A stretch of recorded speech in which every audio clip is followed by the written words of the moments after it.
All right. Hello, everybody. Across the world, across the nation, wherever you are, this is not Coast to Coast AM, and I am not George Norrie. Welcome, everybody. This is our little show, and we've got Dominic sitting in with us for a little while. He's going to be with us just for a short while until he can't take it anymore. It's late for him. And we've got Bart and we've got Amy. So hello, everybody.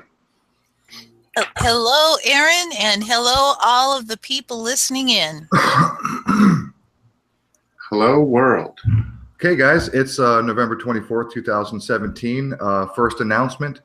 Our dear friend and co-host Ian will not be joining us today and indefinitely. He is taking on a new job and it's going to conflict with his time with us. So he's going to take a step back for a little while, and Bart here, a good friend of ours, is going to happily step up and take his place. So we want to say welcome, Bart, and good luck, Ian. So we also announcement. I want to say that this Sunday in 2 days we've got Annie Logical. We're going to be talking about the 5G network and the AI software and how horrible our future looks under that umbrella. So join us Sunday. Dominic will be with us then. And Ian may be popping in. Obviously, it'll be Sunday, so he won't be working. And Ian has an open invitation. He can join us anytime uninvited. So how's everybody doing? What's going on out in the world today? More psyops? Black Friday. Black and Blue Friday. You know, I've been looking at a lot of those videos of people beating each other up over crap. And I can't help but think, knowing how much they script in our world, that perhaps these are shows as well. Because I've never seen any of this behavior, ever. I've seen people rushing in initially, but then that's about it. I don't know. Maybe I've just led a somehow sheltered life. Well, you admit that you don't watch a whole lot of TV, right? True. Well, there you go. So I do watch a lot. Well, what's that got to do with me not seeing people at the stores when I go to the stores behaving like that? Well, it's a narrowing of focus, right? What are the chances that you're going to? What I'm observing. I think what she means is in real life, and that's actually a good question. I'm going to keep an eye on the chat. Everybody in the chat, has anybody listening, and leave me a comment after the video uploads. Let me know. Have you ever personally witnessed any of that horrific behavior that we sometimes see on the TV about Black Friday violence and Walmarts and shit like that? You know, it wouldn't surprise me. It wouldn't surprise me if it was real. It also wouldn't surprise me if it was fake, if some of it was fake. I was thinking exactly the same. I was thinking exactly the same. Maybe there are some incidents, but yeah, why wouldn't? If they're going to stage events where they fake people's deaths, then why wouldn't they fake other psyops that you're going to see on TV? Which is interesting. That's what you said then, Bart, was, well, you don't watch much TV. I've seen it on TV. I don't watch much TV either, hardly at all, and I haven't seen it. But yeah, very interesting. Has anyone got a first-hand account of seeing that behavior? Have we seen any YouTube videos? I mean, do you know what I mean? That would be a good little litmus test, wouldn't it? I think. Well, I have seen YouTube videos, but they've all been like compilations of these incidents that they've gleaned off the media and I presume other YouTube channels, which who knows who they are and that sort of thing. But I haven't actually, I've never met anyone who's even mentioned that gee, I was at the store and oh my gosh, the mess that got started. Never anyone's ever said that to me. Well, it's always, did you see what was on the news? I think it's a really good squeaky wheel phenomenon. The squeaky wheel gets the grease, right? So if out of 10,000 stores, there's an event where something happened, well, they're not going to bother showing the 9,999 where nothing happened and people behaved normally. They're going to show the exotic one where something weird happened. The one where they want to promote, isn't it? That's what they want to promote, the frenzy, the shopping frenzy. It's like car races and car crashes. You know, if you watch a lot of car racing, then you've seen a lot of car racing without car crashes. But if you don't watch a lot of car racing, there's a good chance that you have seen footage of way more car crashes in relation to car racing. And I think anyone. Yeah, I get your point, Bart. I do. I think that has some validity. Yeah, my argument is not that, because this is what we explore here, right? Whether these, and this is the gap that gets exploited, I think, which is that normal behavior and then aberrant behavior. So aberrant behavior in the juxtaposition of in relation to normal behavior is what catches our eye. But who sets the norms? When you say a norm, a social norm, who sets those norms? Who decides what's the norm? You know, of course, that is controlled as well. But I would think that everybody has a sense of a normal process of walking down the street from here to there. And the normal going to the store and buying something. Normal is so normal that it's mundane that it's very quickly. The thing that's sprung to mind, Bart, when you said that about you know, the cherry picking, they picked the one event, and Amy said about it as well. You know, could it be this? Could it be that? The thing that I thought was interesting was you said about TV, and then I thought, well, every time you see one of these supposed scrums, one of these, you know, these fights, it's nearly always for a television, isn't it? They always have a picture of a guy walking out with a huge, great television. That's a great point. Yep. It's yep. Which considering, you know, I figure if it's over a specific product over and over again, that's going to increase my probabilities that a lot of these are faked. Mm-hmm. Because why would it only be over TVs? You know, but it often is, isn't it? I mean, you know, whenever I see that, they ran. I think that's a really, you know, wonderful observation. It's no,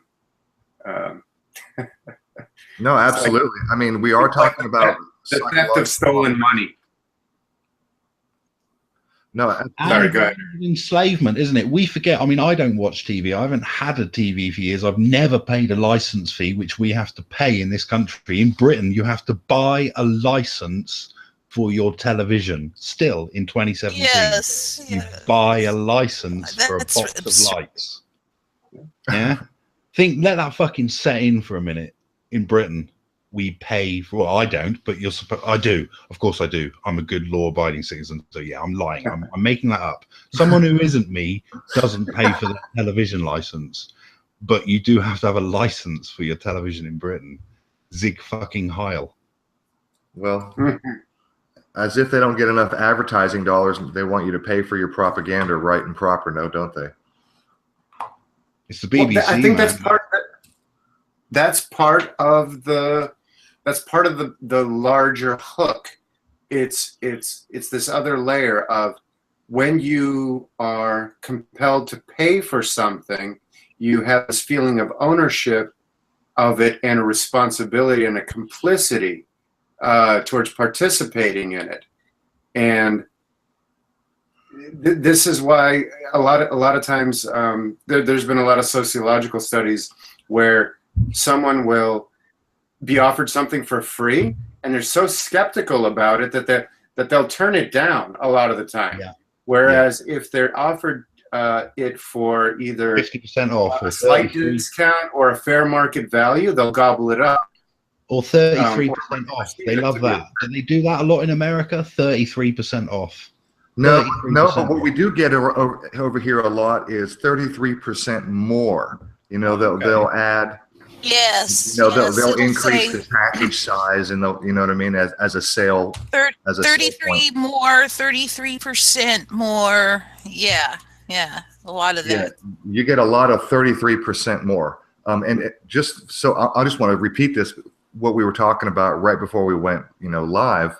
I was at the freaking PetSmart today on Black Friday. They have, sales, and we like to go and get the expensive stuff, like, big boxes of cat litter and big bags of dog food. And on our way out, we noticed there was a box we were going to get some dog biscuits, right? Dog treats. And I noticed on one of the boxes of treats, it said 330 treats. And, it's just people like us. You see that and you just can't help but notice. Very true. Very true. It pops right out once you're aware of it. It's like, oh yeah, there's that 33. I think there's these like really important numbers that you almost never see expressed in advertising. Like, I don't know when the last time I saw 19% off or on or more. I've never. I don't think I've ever seen 23% off or more. Right. Exactly. Right. Or 25 for that matter. You never see 25. No, I think 25 because it's a quarter. I have seen that. Yeah, I have seen 25. I've seen 33% off a hell of a lot more than I've seen 25% off. Yeah. Well, I think 33 makes a lot of sense. It's a third. Yeah. Hey guys, let me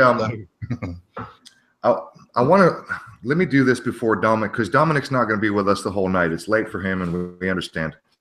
But there is something that I do want to go over with you guys, and it's not terribly long, but it's not terribly short either. I got an email from Mom, and dear old Mom, and it's just something that she found somewhere along her internet travels. It's just one of those very interesting.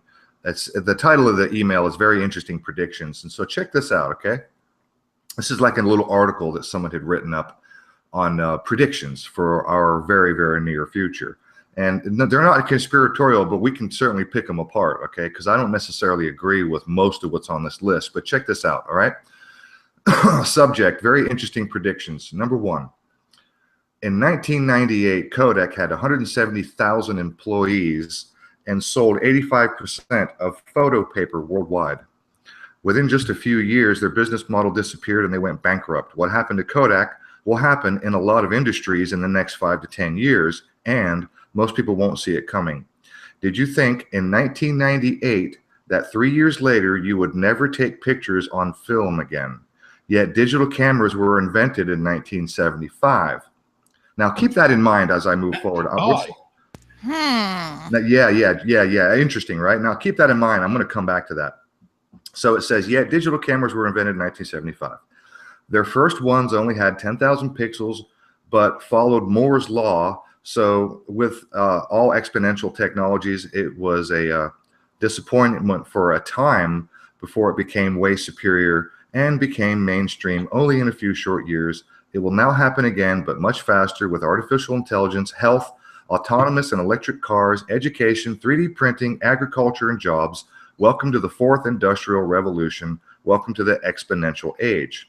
Now, before I get into the rest of this list, let's talk about that 1975, that digital cameras were created in 1975.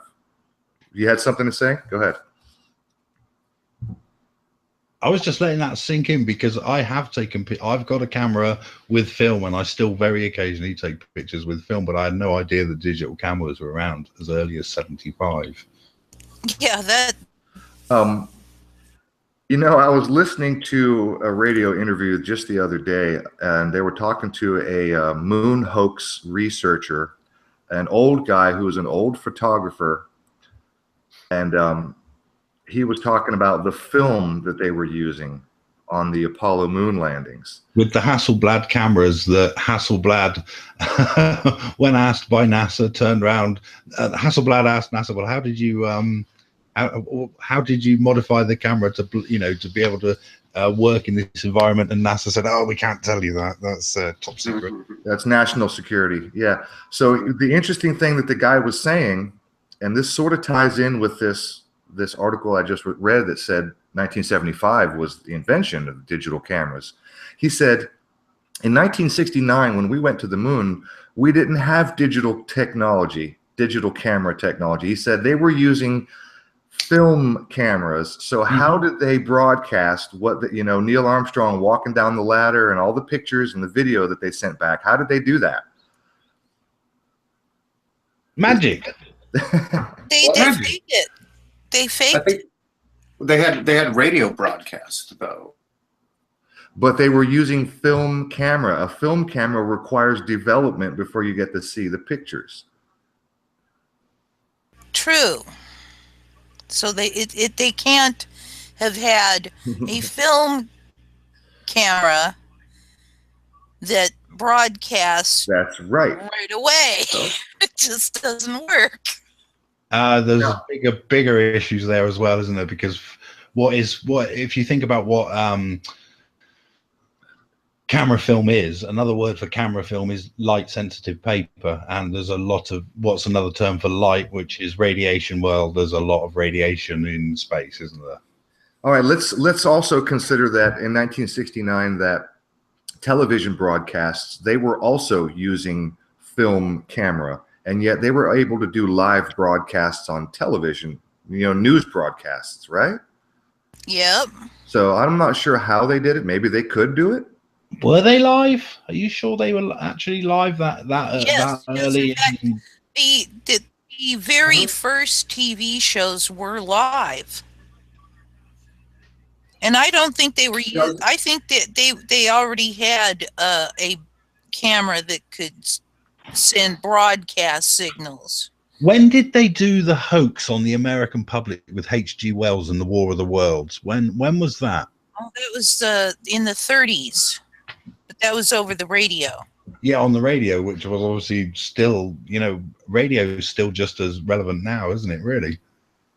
Well, I think radio is also making a comeback. I think what we think of radio. Internet radio is making a comeback. Yeah, that's what I mean. Yeah, through the internet. Yeah, but well, in several different ways. One thing that I was researching a while back and has just slipped back onto my radar, not to make a bad pun there, but is radionics. Have you folks ever looked into that? No. Doesn't sound familiar. I've heard of radionics. While I got the floor, I just want to interject this. It was Sunday, October 30th, 1938. War of the Worlds broadcast? Yes. Oh, speaking of interesting dates, and this is probably not significant at all. It's just something that I noticed, and it's completely off topic. Here in Atlanta, they just demolished the Braves stadium because the new stadium right next door, the Mercedes-Benz Stadium, is all done, and so they had a big demolition this past Monday, and they broadcasted 7 different angles and all that, and they were telling you some interesting facts about the stadium. And one thing that popped out at me was that it was November 22nd was the groundbreaking ceremony for when they constructed the original Brave Stadium. November 22nd. That's the year. That's the day Kennedy was shot, wasn't it? I don't honestly know. Wasn't it November 22nd, I think? 1961. Yeah. All right, so let me get on with this article because I want Dom to help us pick this apart. This is interesting, and some of these are probably not true. All right, let me see. Number 2, software will disrupt most traditional industries in the next 5 to 10 years. Uber, this is number 3, is Uber is just a software tool. They don't own any cars, and they are now the biggest taxi company in the world. Millionaire app owners, isn't it? And number 4 is Airbnb is now the biggest hotel company in the world, although they don't own any properties. Artificial intelligence, computers become exponentially better in understanding the world. This year, a computer beat the best Go player in the world 10 years earlier than expected. And I don't know what Go player is. Anybody know what that is? Yes, Go is an ancient Oriental game. Chinese, isn't it? Go. I think it may be Chinese. Yes, Okay. and I used to play it and was pretty good at it, but I probably was not the world's best. When did Kasparov? I think there's a Western like Parker Brothers or somebody put out a similar game called Othello. Are you familiar with that? Oh yeah. I played that too, So and I was pretty good at it. Yeah. So it's discs that on one side are white and black, and it's about Well, when you place your piece, you have to place it next to a piece of your opponent's color, and if you can, and you have to be able to turn over at least one of your opponent's pieces between a piece of your own and the piece you just put down, and you can go in all 8 directions. Theoretically, if there's any pieces that are between your piece, and then you flip them to your color, and then your opponent gets to put their piece down and see if they can trap any of your pieces in the same process. And the person with the greatest number of pieces on the board at the end of the game wins. Let me throw this out there. A couple of comments in the chat box here. Outsider and Broadsword were saying that War of the Worlds was one of the first psyops or beta tests. Outsider said, to see how much the sheep would believe and depend on the broadcast. That's why I brought it up. That's exactly what I was thinking. Considering that World of Worlds was 1938, what I was wondering is, because I don't remember. World War II was the next year, wasn't it? World War II started almost exactly a year later. And 39, that's correct. That's correct. Yep. Well, here's what I find, and I don't remember offhand. Maybe somebody can look it up or remind me in the chat. When was the Brookings report, the Brookings Institute report, about how they said that public disclosure would destroy society and collapse religion? And remember that you know what I'm talking about? In terms of UFO disclosure. Yeah. I believe that was 1959. It was, I was going to say, but it was pre-60s, wasn't it? Okay, so that's 20 years after World of Worlds. Okay, that's interesting. It makes sense. I mean, because World of Worlds really stirred some people up, and it's not surprising that the Brookings Institute came up with the conclusion that they did. Well, apparently it was actually, I think it was put together in 59, but apparently it was released in 1960. Broadsword wants a real Illuminati card game set for Christmas. 300 plus on eBay right now. Are you sure it's not 330? Yeah, really. All right, so here's where the article gets really interesting. Number 6. In the U.S., young lawyers already don't get jobs because of IBM's Watson. You can get legal advice, so far more or less basic stuff, but within seconds, with a 90% accuracy compared with 70% accuracy when done by humans. Isn't that the same with doctors, like online doctors? They go on to that. So if you study law, stop immediately. There will be 90% fewer lawyers in the future. Only omniscient specialists will remain. Yes, that sounds like a good thing. I know, right? Bring on the New World Order. I know. Who could? Right. We'll take all the other shit. I'm actually high on AI instead of dreading it and fearing it. I am looking at, okay, yes, there's all the stuff that's scary. There's all the stuff that makes us nervous. But I think that a lot of that is our knee-jerk reactions. I'm reminded of an article that I remember seeing around. This was in the early days of the automobile, when automobiles were not that fast. And this article stated very clearly that humans were not meant to travel at these kind of speeds. Once humans were traveling faster than 15 miles an hour, complete insanity and mental collapse is that's true. Yeah. Well, I don't know. as far as I'm concerned about the AI, you know, I'm sorry, but I just can't see how it can be any better than the people who program it. That's actually where I that's kind of the point of AI, is that it will become better than the people who program it. Well, if it is never offered the concept of ethics, what then? It will derive its. I think that there's a chance that it will derive its own ethics, and those ethics will be potentially far more robust and responsible than the majority of human ethics. Because, and I'll tell you why, the majority of human ethics suck. Three laws come back to that. No, I'm not saying the idealized best form of the ethics suck. I'm talking about humans' actual ability to apply ethics. I mean, when was the first time that we saw an AI? When was the first time anyone saw the first concept of the AI? 2001. No, get real. Maybe that wasn't the real. I don't know. Maybe it was. Anyway, I would say it was. I would say it was in the plains of Africa and Eurasia and India when early hominids ingested mushrooms.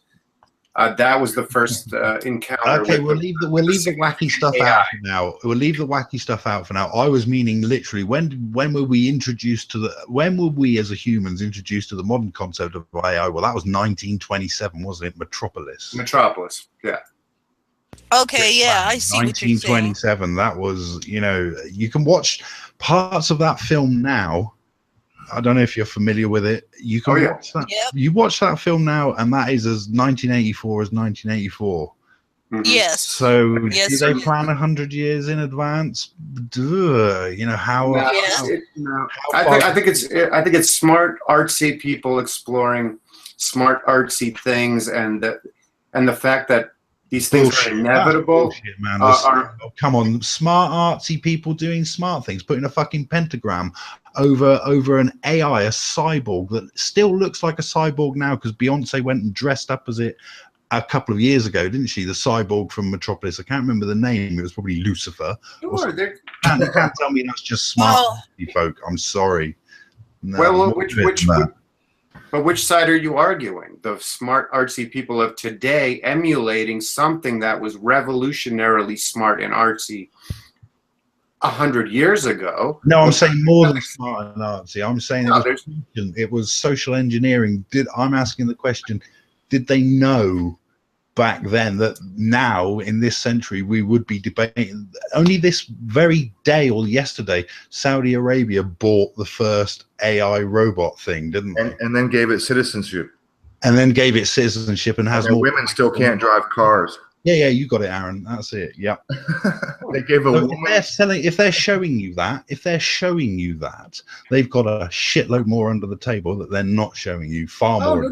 No doubt. That's how well, yeah, that's standard procedure. We know that they have technology that is way many years. Some estimates are 75 or 100 years ahead of what they release.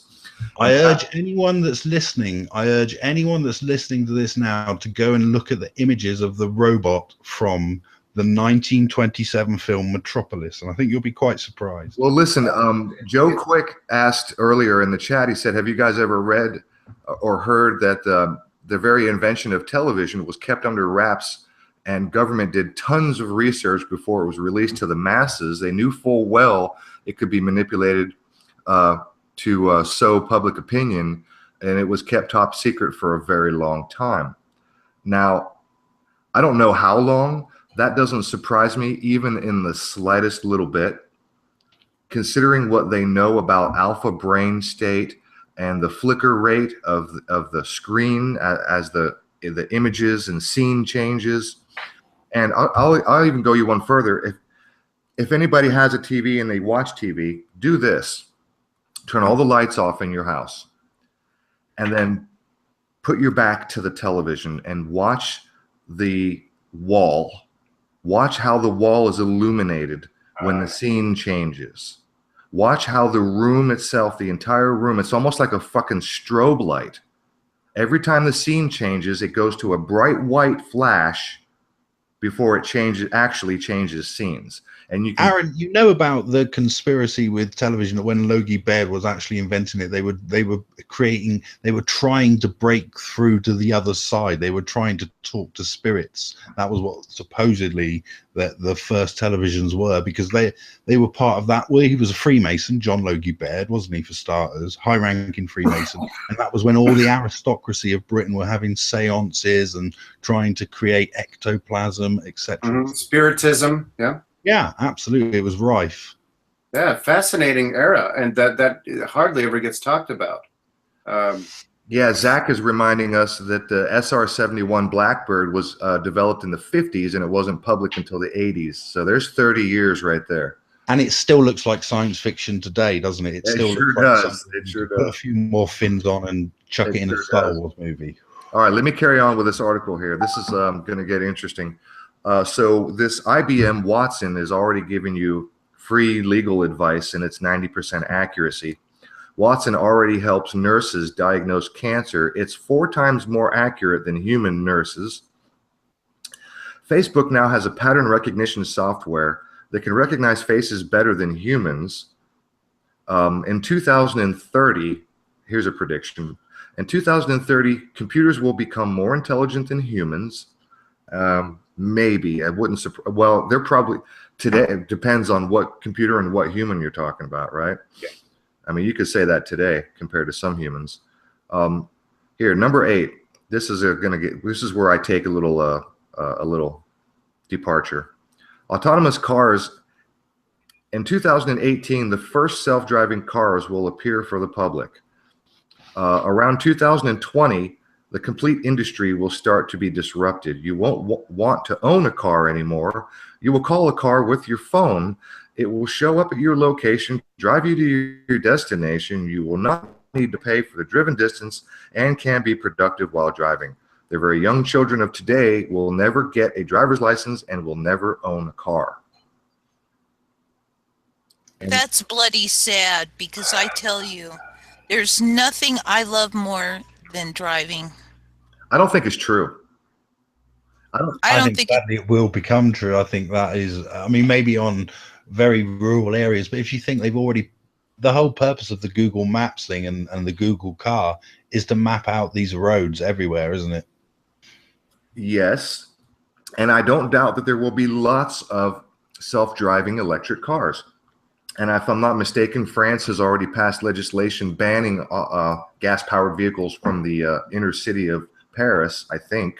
Yeah, that happened in London. That's happening in London. We've also got, they're getting, I think it's by 2024, we're going to get rid of all diesel cars will be gone. Well, check it out. Here's where I take a major departure from this idea that nobody's going to own a car. Because I'm a contractor, right? If you just need to go to the show, you want to go to the movies, or maybe you got to go to work or whatever, which by the way is going to be problematic as it is, people going to and from work. For me as a contractor, the number one problem I see with autonomous vehicles, and I can see this never, ever, ever happening, ever. Never say never, mate. Never say never. Allow me to explain. Have you ever had a plumber come to your house? Of course you have. He shows up in a van that's full of tools and equipment and materials. Yep. No fucking plumber in the world, no roofer, no carpenter, nobody in the contracting industry. Even the small guy who comes out to do a carpet repair on your house, right? You want to have one independent guy come out and install a room of carpet or fix some tile. Guess what? This is not going to happen. I'm not going to fucking call a car or a truck. I'm not going to load up all my tools, equipment, and materials only to unload it when I'm done at the end of the day. That's not happening. I can debunk that in 30 seconds flat, maybe less. I'll give you 33 seconds. 33 seconds, okay. Within 50 years, there'll be robots that'll be just replacing the elements of your pod. I dare you to make a robot that's going to come and install my carpet. it won't install your carpet. You'll be in prefabricated boxes that are manufactured by Apple and McDonald's and Starbucks. And they'll just replace the whole unit. New unit. There you go. In 50 years. I'm going to jump in. I think that you could probably scan the archives, find other such articles that heralded the eventual and right around the corner demise of the book, right? The book is dead because everybody is going to have a Kindle, everybody is going to have a computer, everybody is going to have this and that. Well, what ends up happening is more books than ever are published, and more books than ever are purchased and traded and treasured and kept, and so it's a both and scenario. I think it's just about the writer of the article has to settle on some solid proclamations, but they haven't really thought it through.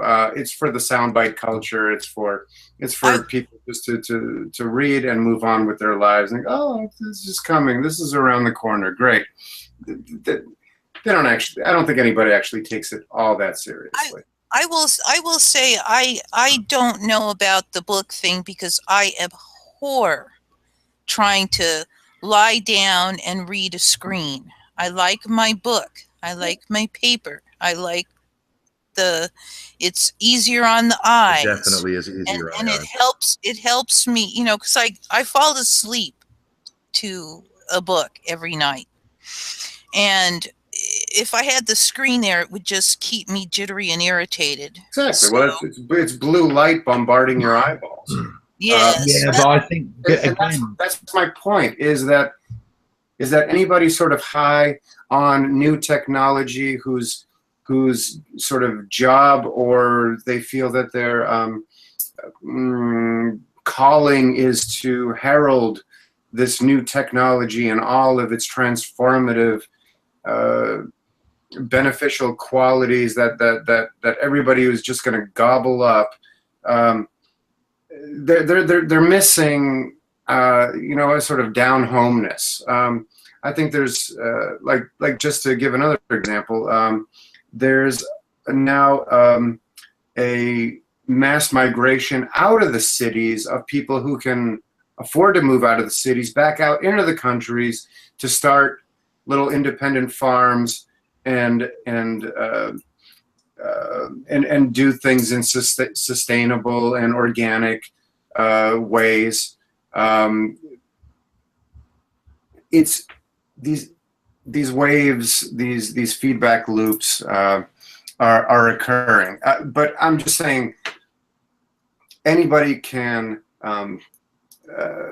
If they want to beat a drum, they'll grab a drum and start beating it. That's the point I'm making. Doesn't mean you have to like their song or listen to them. Okay, so let me carry on here. Autonomous cars, 2018. When was this written, Aaron? When was this written? What we're reading from? I honestly, let me see. I really don't know. Mom sent it to me 2 days ago. And honestly, it's just, there's nothing here except for the text of the article itself. And I'm very sorry, but I tried logging into my email on my computer and it wants me to sign in, and I recently changed the password to which. And that's a pain in the ass, isn't it? Oh my God, yeah. And how do these people manage like having 20 accounts? All these channels that you see, number 1, 2, 3, 4, 5. How do they manage running like so many channels? I just don't get it. It's so much hassle. Let's see. The complete industry will start to be disrupted. Less cars. All right. It says after it says your kids will never own a car. It says it'll change the cities because, of course, we know that's already happening with the smart cities being built, and we've got these city centers, live, work, play centers. Got an echo, Aaron. I know. It'll go. Okay. somebody has the chat open. Says it'll change the cities because we will need 90 to 95% less cars for that. I don't believe that. I don't believe that for a second. I don't believe we're going to need 90 to 95% less cars. Unless we've got 90% less people. Exactly. I was just thinking that. We can only hope. Yeah, right? that way it works. Okay. I gotta love easy solutions. That work on paper. And I think, hey, let's put this plan into action, but let's presume, presuppose that within 10 years we'll be able to accomplish this mass eradication of people. Oh, okay, well let's put that, let's assume that, and then move forward with our plan. Well, yeah, but look at it this way. When the first time I probably ever saw a driverless car in a film was in Total Recall, which was in about the mid-'80s, something like that. And I can remember at the time thinking, wow, that's just so science fiction. And yet here we are, here we are with driverless cars.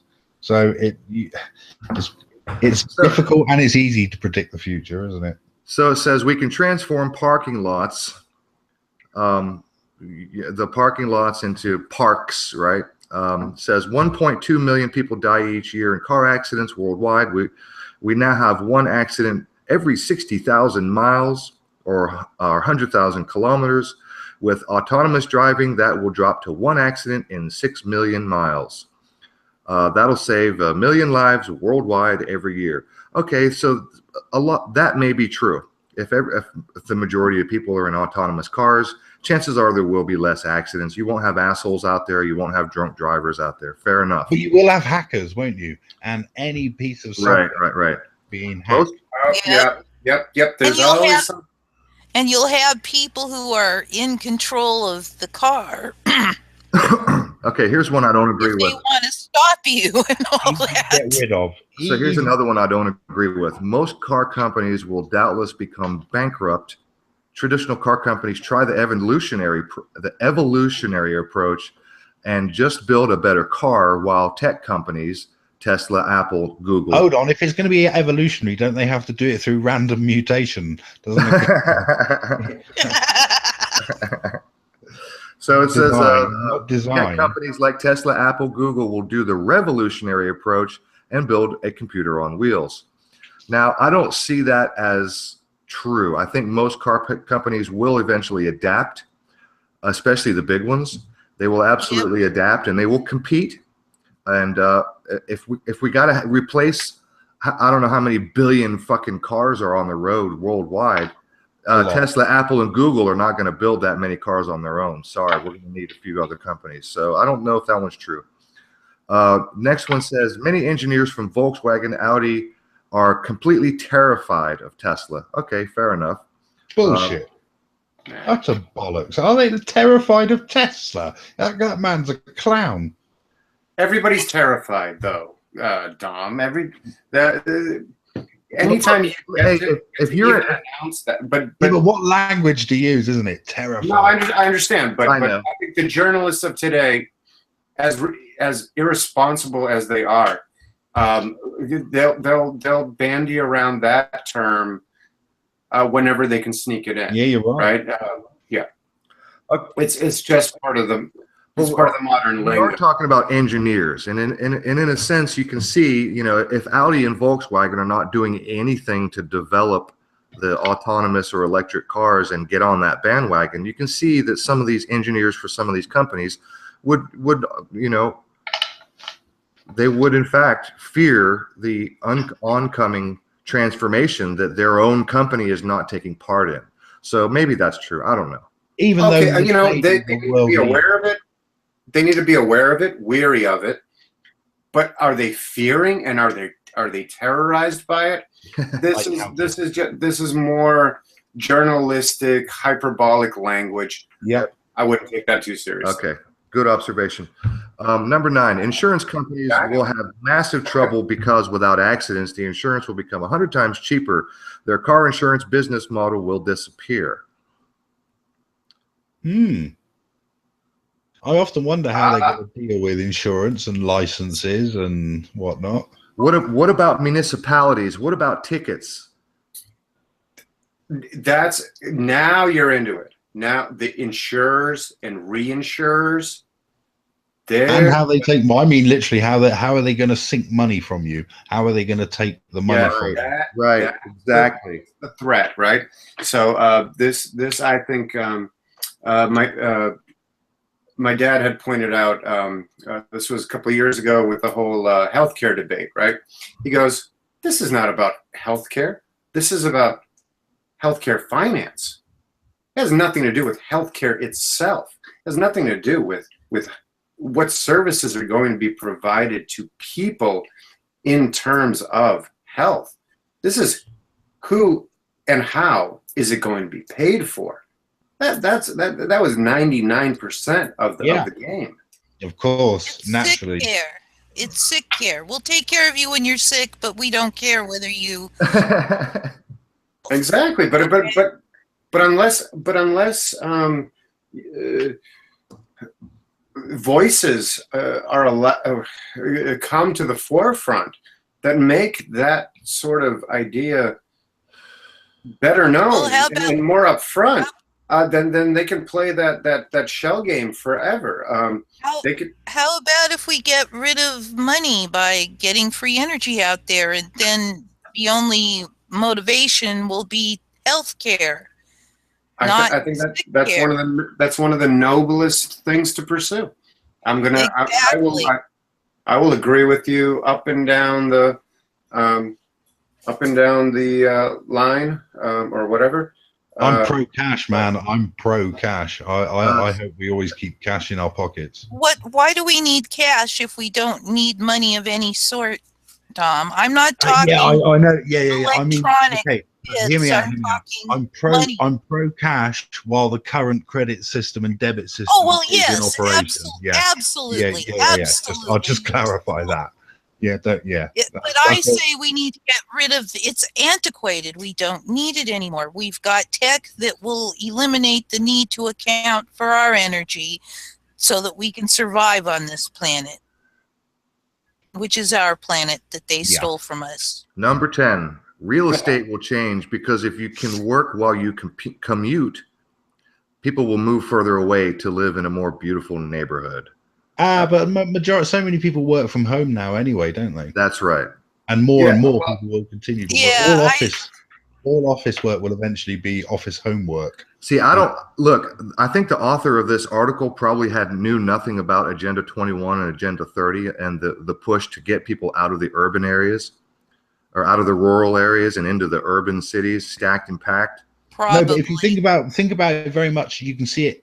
Well, you obviously not in your silly little country with no history, but in the Industrial Revolution in Britain, they did the opposite. They drew everyone off their farms. They took all the peasants off their farms and drew them into cities. They took the land off because up until that point, nearly everyone British peasant was a landowner. Everyone was living self-sufficiently to an extent and just having their taxes robbed off of them. Which is hey Dom, I'm so sorry your country is so fucked up, man. It is so fucked up. It's way more fucked up than America. Now hold on. It's the whole planet. The whole planet is fucked up because we've got psychopaths in control here. Yeah, but I will say again at this point, at least profiteer. At least we live in first world slave farms. At least we live in first world. We live in the good slave farms.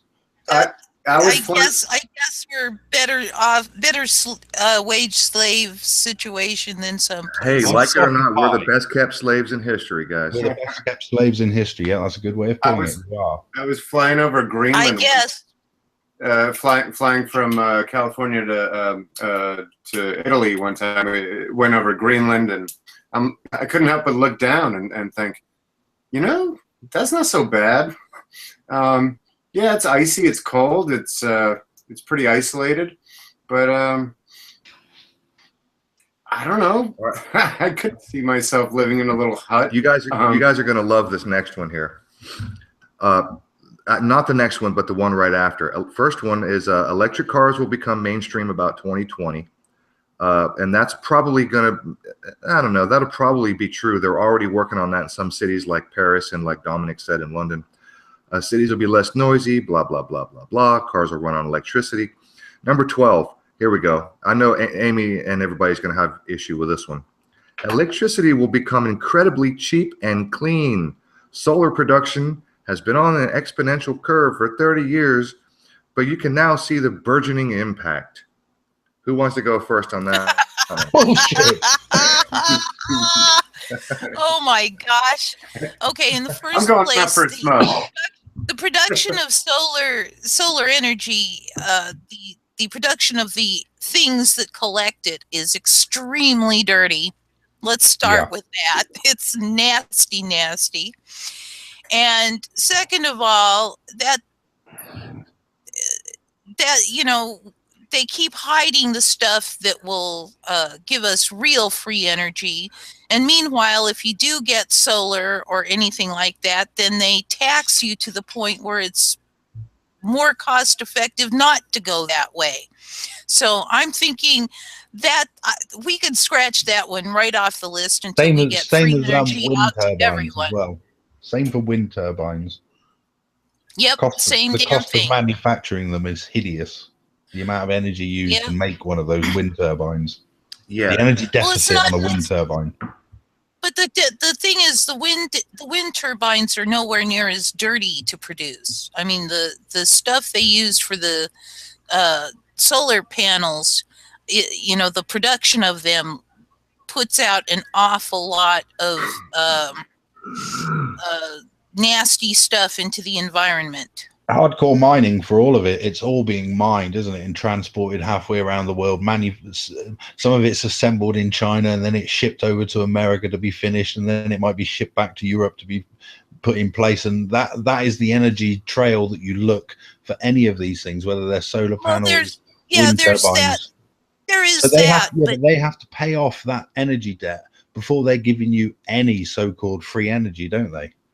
And then they might go down, just as they're about to pay off that energy deficit of putting that instrument in place, whether it's a solar panel or a wind turbine.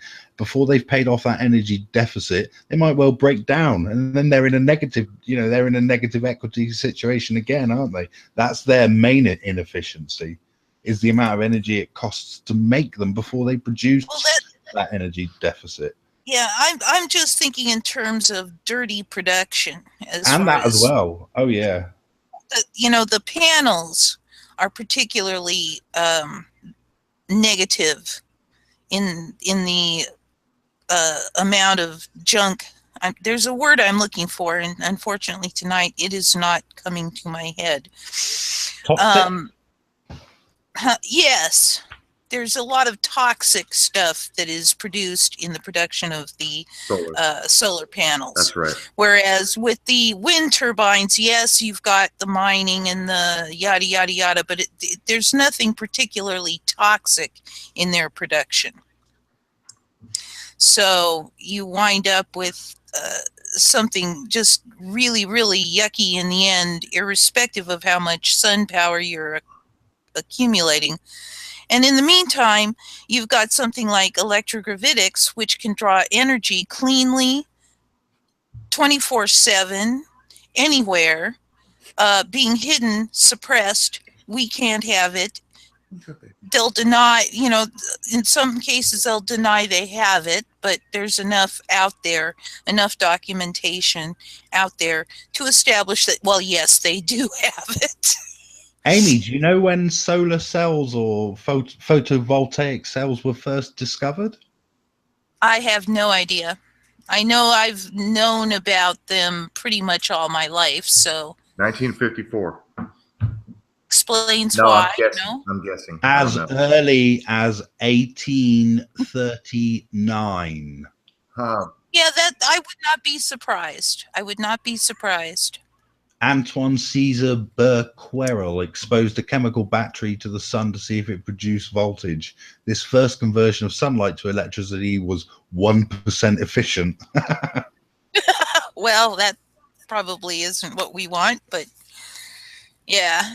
Well, you know, That's why I'm not surprised that it was that far back, because I do know that, even when I was a little runt, I do remember discussing solar energy collection with my dad, as opposed to electrogravitic energy collection, which was, given that it's more energy out than you put in, it's 100+% efficient. So yeah. At any rate. okay, so it says last year, with more solar energy was installed worldwide than fossil. Energy companies are desperately trying to limit access to the grid to prevent competition from home solar installations, but that simply cannot continue. Technology will take care of that strategy. That may be true. With cheap electricity comes cheap and abundant water. Desalination of salt water now only needs 2 kilowatt hours per cubic meter at 25 cents. We don't have scarce water in most places. We only have scarce drinking water. Imagine what would be possible if anyone can have as much clean water as they want for nearly no cost. Aaron, do you live in Georgia? Is it Georgia, the state you live in? Yeah. Georgia. Are you allowed to collect rainwater in Georgia? You're allowed to collect rainwater. Isn't your government nice? Aren't they nice? Allowing you to collect something that falls from the sky. Exactly. Well done, American government of Georgia. No, if I'm not mistaken, there are places in California and places in New Jersey where you are not allowed to collect rainwater. Those are some laws that are on the books, and my hope is that the majority of folks will look at that, will continue to keep looking at that and going, that's insane. What the fuck? Well, I'll tell you what's also insane is, following up on that, is the CEO of Nestle, one of the most vile fucking corporations out there. He wants to, trademark water, doesn't he? It's a product. Yes. He's slime. And I'll tell you something. I will not buy anything from that company, period, under any circumstances. The end. Rightly so. Rightly so. Number 15, health. The Tricorder X. I don't know why it says price, because, by the way, there's a couple of typos in this article. It seems that all the editors have been fired from all of them. Tricorder X price will be announced this year. There are companies that will build a medical device called the Tricorder, from Star Trek, as we know. That works your phone. Okay, I assume they mean that works with your phone. That works your phone. Bursts of radioactive radiation. It takes your retina scan, your blood sample, and your breath into it. Why would it need your retina scan? To identify who you are. No, when optometrists or opticians look at your eyes, they can the eyes are not the windows to the soul, but maybe the windows to your physical health. So yeah, they can tell a lot about your health. Yeah, possibly. Definitely. It goes on to say it then analyzes 54 biomarkers that will identify nearly any disease. It will be cheap. So in a few years, everyone on this planet will have access to world-class medical analysis nearly for free. Goodbye, self-serving medical practitioners and establishments. Oh, they've got that covered, because I'm going to say no. They've already trademarked all the diseases you're going to get. They're going to give you the diseases, and then you pay for the medicine to cure the diseases that they've given you in the first place. Simple. Think like a psychopath. I'm going to say that is not. No. Try and think like a psychopath. No one is going to have. Hold on, wasn't it found out? Unless they've got the money to buy it.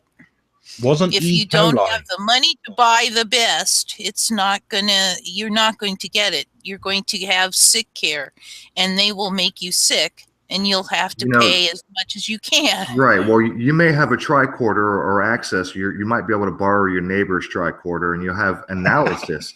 You'll be able to determine what your problem is, but getting treatment is a separate issue altogether. So best just not get ill then. Best not get ill. So number 17, 3D printing. The price of the cheapest 3D printer came down from $18,000 to $400 within 10 years. In the same time, it became 100 times faster. All major shoe companies have already started 3D printing shoes. Damn, that sounds like a good idea to me. Okay.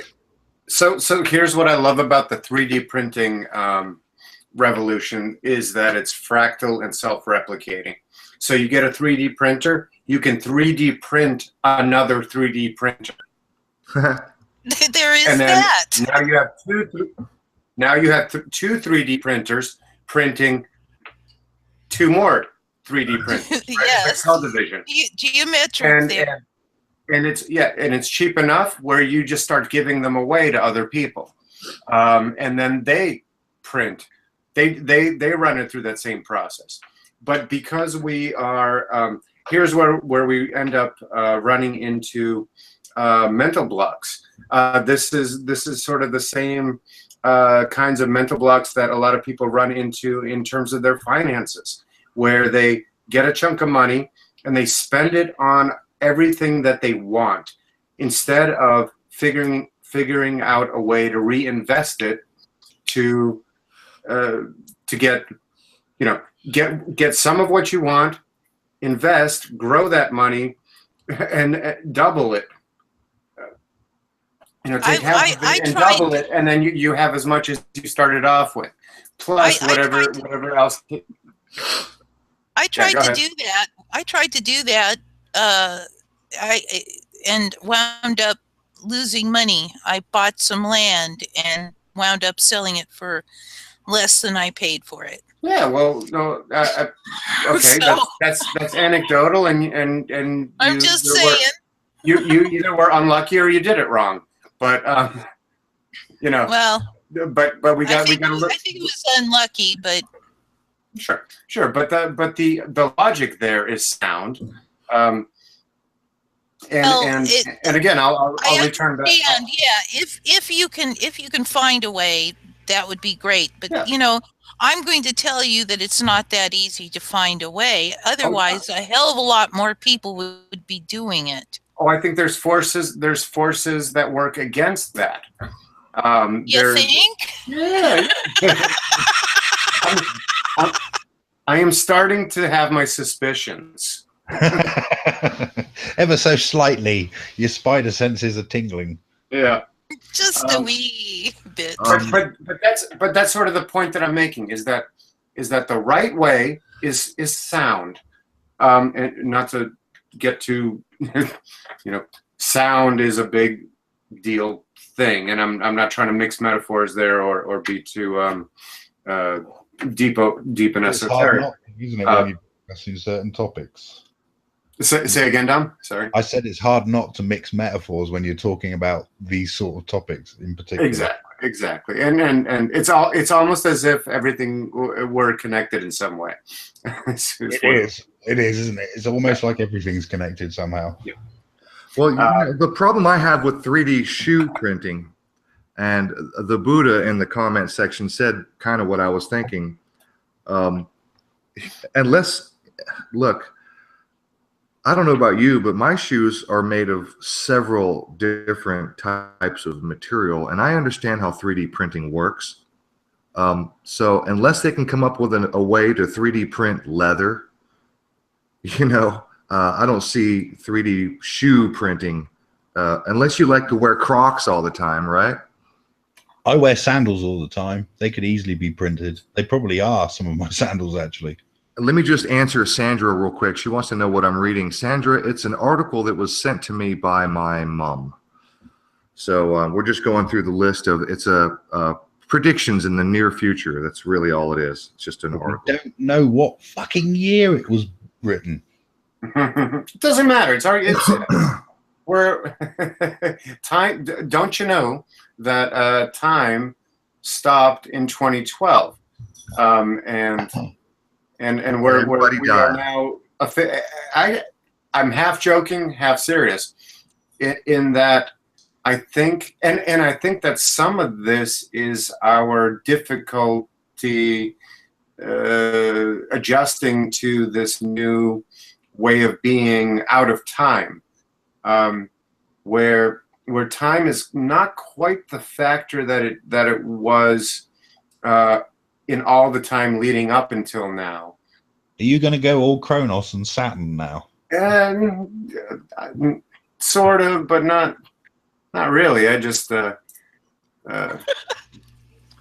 right. I don't know. I like to think so outside the box that I don't even know. You know, I try to forget what a box even is. Yeah. So. I ponder this time thing, because it's like, well, if time stopped, why do I continue to deteriorate into old age? It's not about it stopping. It's about us having a new relationship to it. I would give like I suppose that's time and tide wait for no man, don't they? And our time is brief, and time has always been such a part of the human condition. Every single philosophy, Eastern, Western, ancient, modern, is obsessed with time, and rightly so. Yeah, but we keep reframing it, we keep rethinking it, we keep redefining it, we keep forgetting, we keep remembering, we keep distorting it on all of these different levels. I think part of that is part of that is natural, but part of that is factions that know that that's natural, and then they exploit that angle for their own benefit. Okay, when you think about okay, so Dom, you're over in Britain. Have you ever heard of a company called Serco? I think we touched upon this. Serco. Yes, no. RCO. SERCO. Out of it rings bells. It rings bells. Okay, so these are the motherfuckers that run Greenwich Mean Time. Right, it's really interesting you're saying that now, because I was just thinking about the first clocks. You know, Britain was at the center of that for nautical, for finding was it the latitude? Yeah, it was the latitudes, wasn't it? That was talk about power. Talk about worldly power. Talk about if you want to go into godly power, satanic power, power for good, power for evil. Doesn't matter. At some point, we're talking about power over others. Who holds it? Who doesn't hold it? Who's going up to the altar begging for it? Anyway, Serco as a company seems to actually own time itself. Well, they also own detention centers and immigration centers, right? Have you ever heard this metaphor of doing time? As being in a prison, you do time. Right. Okay, so how are those two things connected? Absolutely fascinating. This is all part of the awakening, the apocalypse, as the veils get thinner or get removed. More and more concepts and things for people to look at. You know, like when was the last time anybody thought about who owns time, and can time be owned?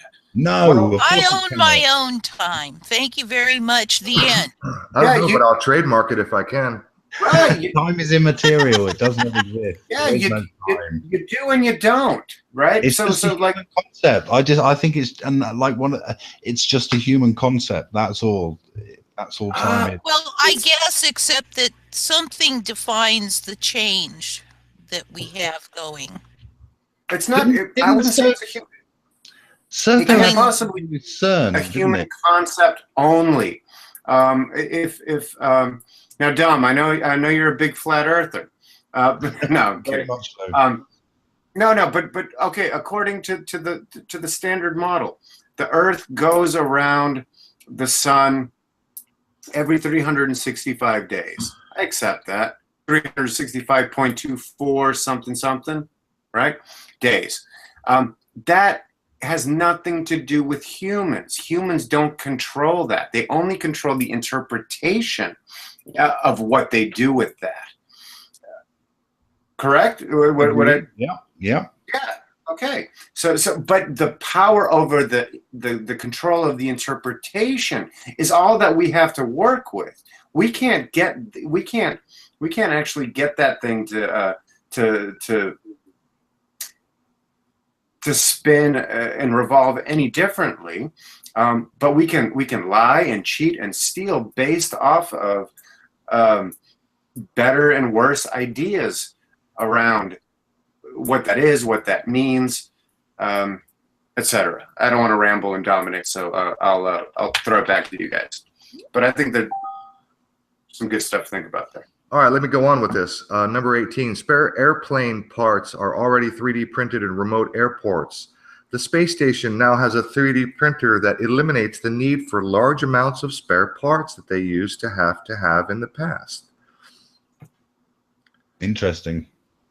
Now, that may be well and good, except for one thing. The only thing that a 3D printer is good for is making things out of plastic.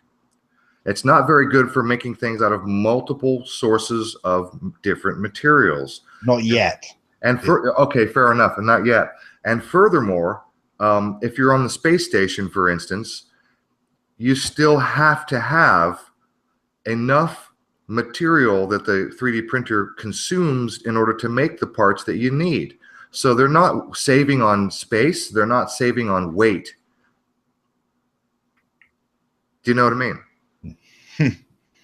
You still have to, because a 3D printer, if you've ever seen one or if you know how they work, the cheap ones, they run on little plastic wire. You buy different spools of different colored wire, and it feeds into a machine that melts the wire and puts little droplets of wire where it's required according to the CAD machine tells it to put it. And that's how it works. And you build something out of plastic, one tiny drop at a time. You're still going to have spools of wire, plastic, for the 3D printer to work. So you either have spare parts or you got a 3D printer with spools of fucking plastic. So they're not saving anything there. I don't think right, a method of recycling what you've made, and you make I don't know, you print a. Now you got to have a machine that's going to take old plastic, grind it into bits, and melt it into plastic wire that the 3D printer can use. Right, yeah, but you could also 3D print such a machine. See, this is where we run into limits of how creative people are, and then how easily they go for convenience, and what do margins look like at any given time, and how are they then improved by any other people who spot the large gaps in margins and then try to close them. So we're always in the middle, right? We're always stuck in the middle of something and everything. So the idea I want to put forth is that we're always solving problems, but once they're solved, we take them for granted as being solved, and we just go on to the next problem. And if we don't sort of take a breath and be grateful for all of the sets of problems that were solved before we immediately jump onto the next problem to be solved, we're going to think that the tide of problems coming at us is not only constant, but growing exponentially. Number 19, at the end of this year, I'm sorry, go ahead. You want to finish? No, good. Move on. It's great. Good flow. At the end of this year, new smartphones will have 3D scanning capabilities. You can then 3D scan your feet and print your perfect shoe at home. Now back to the shoe thing. Unless you like wearing Crocs, you're not going to get much of a shoe. I mean, shoes are, like I said, they're made of multiple different sources of material. You've got the foam on the bottom. You've got the shoe insert itself. You've got the holes where the shoelaces go. Usually have little metal clips, so the fucking shoelaces. You're not a trainers person. You don't wear trainers, do you? Or what do you call them? Trainers in America? Sneakers. Or you don't wear sneakers, shoes. Aaron, you don't wear sneakers, do you? I do. Oh, do you? Yeah. Surely you could print them really easily and do a really good version. I'm thinking about getting a 3D printer just to print me some shoes. Well, again, I mean, look, back to the possible or the capability of a 3D scanner, knowing how they work.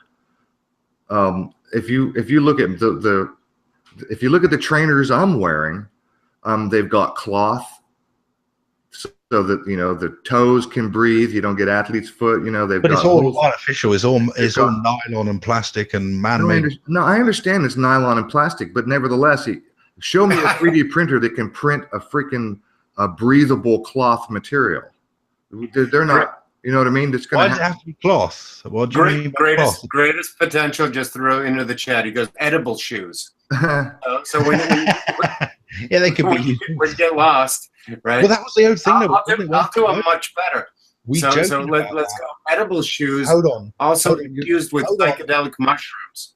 So if you get lost, you can eat them and also find your way out of the matrix through. I like the idea. I love it. I love it. I thought I'm starting to like that. I'm starting to like. Didn't they used to eat their boots in the Wild West when they were starving? That was one of the things they'd start eating.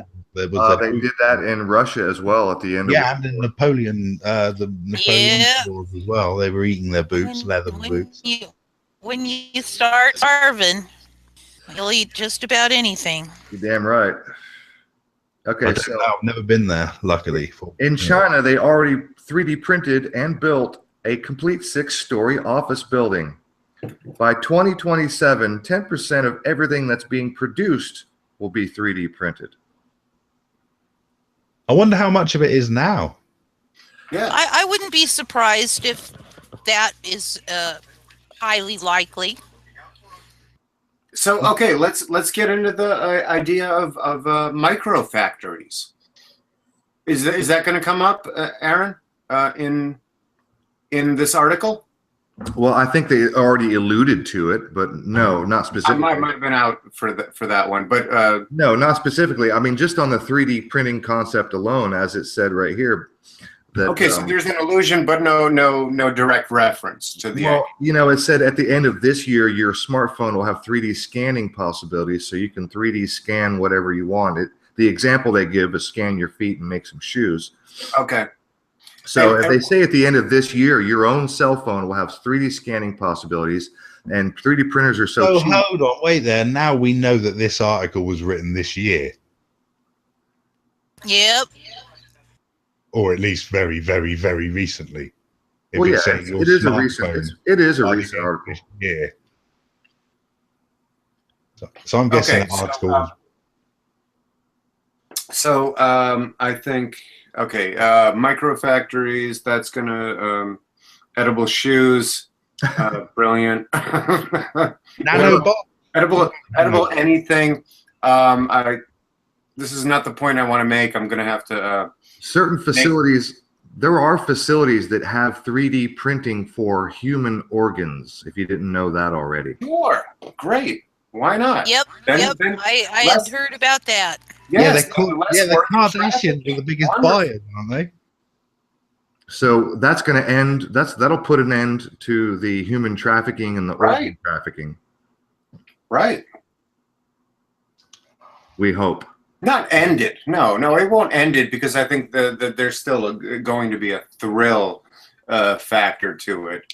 Well, the human hunting won't end. There'll still be human hunting. Mm-hmm. You know, the royals like their hunting parties for sure.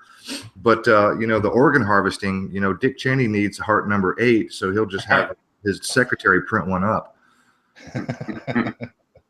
All right, so number 20, business opportunities. If you think of a niche you want to go in, first ask yourself, in the future, do I think we will have that? And if the answer is yes, how can you make it happen sooner? Number 20-A. If it doesn't work with your phone, forget the idea. Any idea designed for success in the 20th century is doomed to failure in the 21st century. So number 20-B, work.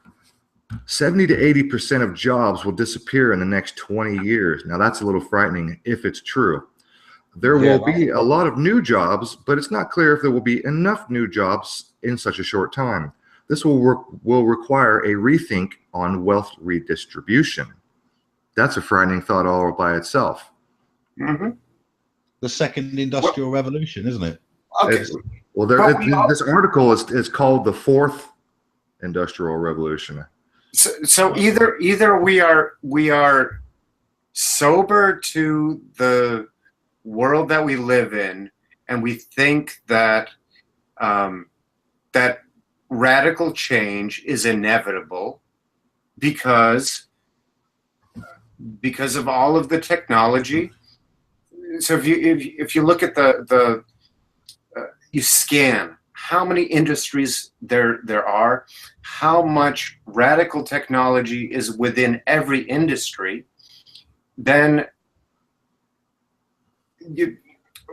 what we would have to rationally and reasonably assume is that it's going to be a hot mess, and it's going to be really, really difficult to navigate. So my advice and my sort of sentiment is to know that a shitstorm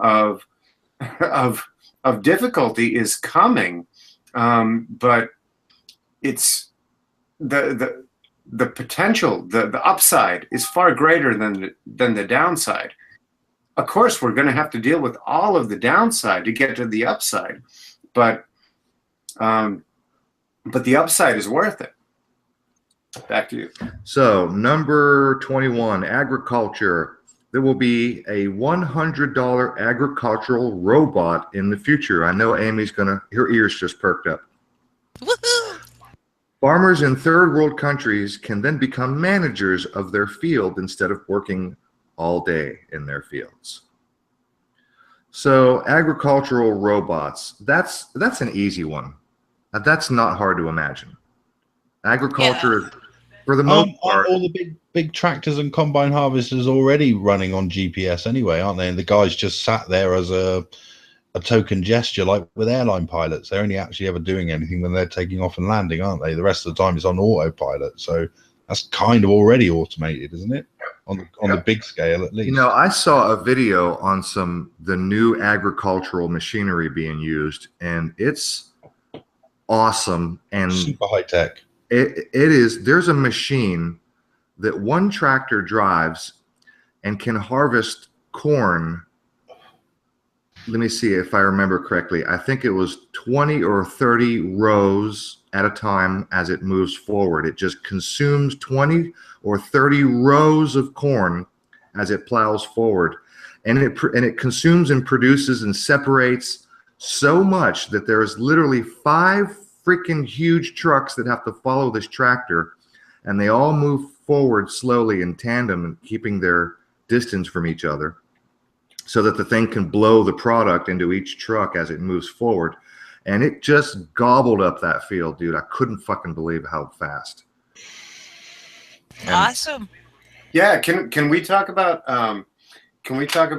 for a second a concept I just thought of, which is can we replace the term, or not replace, but consider reframing the term scary or frightening with the term intimidating? Because I think okay, fair enough. That is a better word, at least in this case. Yeah. Well, that's what made me think of it, right? And how can this like retroactively apply to all of these concepts that we find so viscerally scary, right? It's like the logging machine. Have you ever guys seen that logging machine? Yeah. It has a huge hydraulic arm that grabs onto a tree, cuts it, gently lays it down, and then zips it all the way through, breaking and cutting all the branches and turning it into a log within seconds. In my head, One guy operates that machine. Yeah. That's intimidating. It's very intimidating. It's not scary, right? but yeah, intimidating. It's like you watch it and you just go, holy shit. But isn't that a testament to the power of the human mind? Sure. Or the power of human minds working in concert, working on projects, solving problems, getting together and saying, look, problems as well, though, isn't it? That's the other side of it. It's creating problems. Well, yeah, every solution creates another problem. I think that's sort of the beautiful, tragic, tragipoetic condition that we continually find ourselves in. Well, maybe the printing, the 3D printing can save those trees, because that machine will no longer be needed, because you'll be printing all the things that you would have been made out of the tree that took hundreds of years to grow, and 30 seconds to cut down, chop down, strip, and turn into a stump. All right. This next one or two might creep either that, or the 3D or the 3D printer figures out how to augment, so that you actually like take a sapling, put a 3D printer in it that next to it that will like do some sort of radical infusion, hyper growing, protocol to that tree. So a tree that might have taken 100 years to grow to a logging industry worthy product can be done in 10 years. You know that certain wood is worth more than, right now, certain wood is worth more per gram, I think, than gold, like Brazilian hardwoods. Mm-hmm. I would imagine there are certain woods submerged in rivers. There are logs that are submerged in rivers, and there are people who go out in the bayous of like Louisiana, for instance, and they seek and retrieve these old trees that have fallen and been submerged in the water for, I don't know, a decade or so. And then some guy comes along and he drags it out of the river, and it's some of the best wood ever for certain types of furniture and stuff like that. Really, really, really high dollar stuff. But let me read past these next two. I was thinking more in terms of for $10,000 guitars and 10,000 guitar, $20,000 instruments. It's interesting. High-end instruments. I play guitar, and my acoustic guitar, the one that featured on some of the videos that I had on my other channel, is actually made from Brazilian rosewood. So, it's been illegal to. I mean, I think it was illegal to export it even in the 70s. My guitar is 46 years old. It's a 77 model. And it's got Yuri signature, the Japanese luthier who created the company. Not Tokai.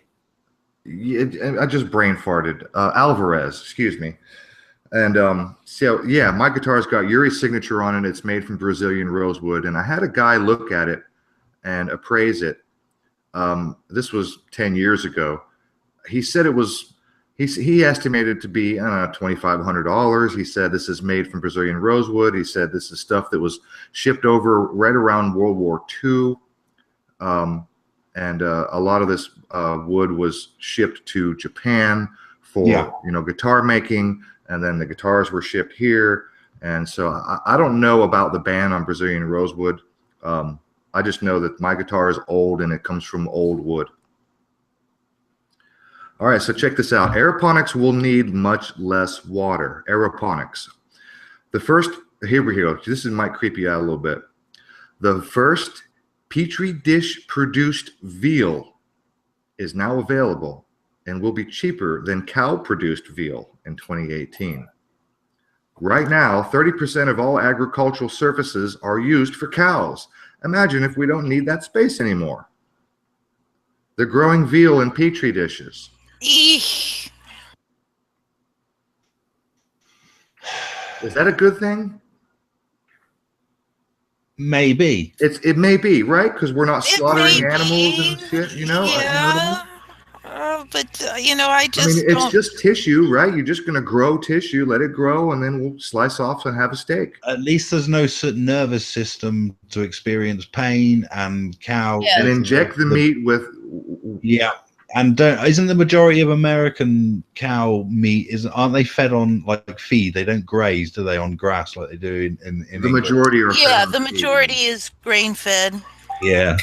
That's not natural for a cow, is it? So the meat's not No, going to be natural. it's what gives them massive stomach issues. Yeah, and they all have in this country. Every single cow has injections every single day. And then there's the issue of the fear and the pain and the adrenaline that the meat is injected with, as the cows are one by one herded into the slaughterhouse.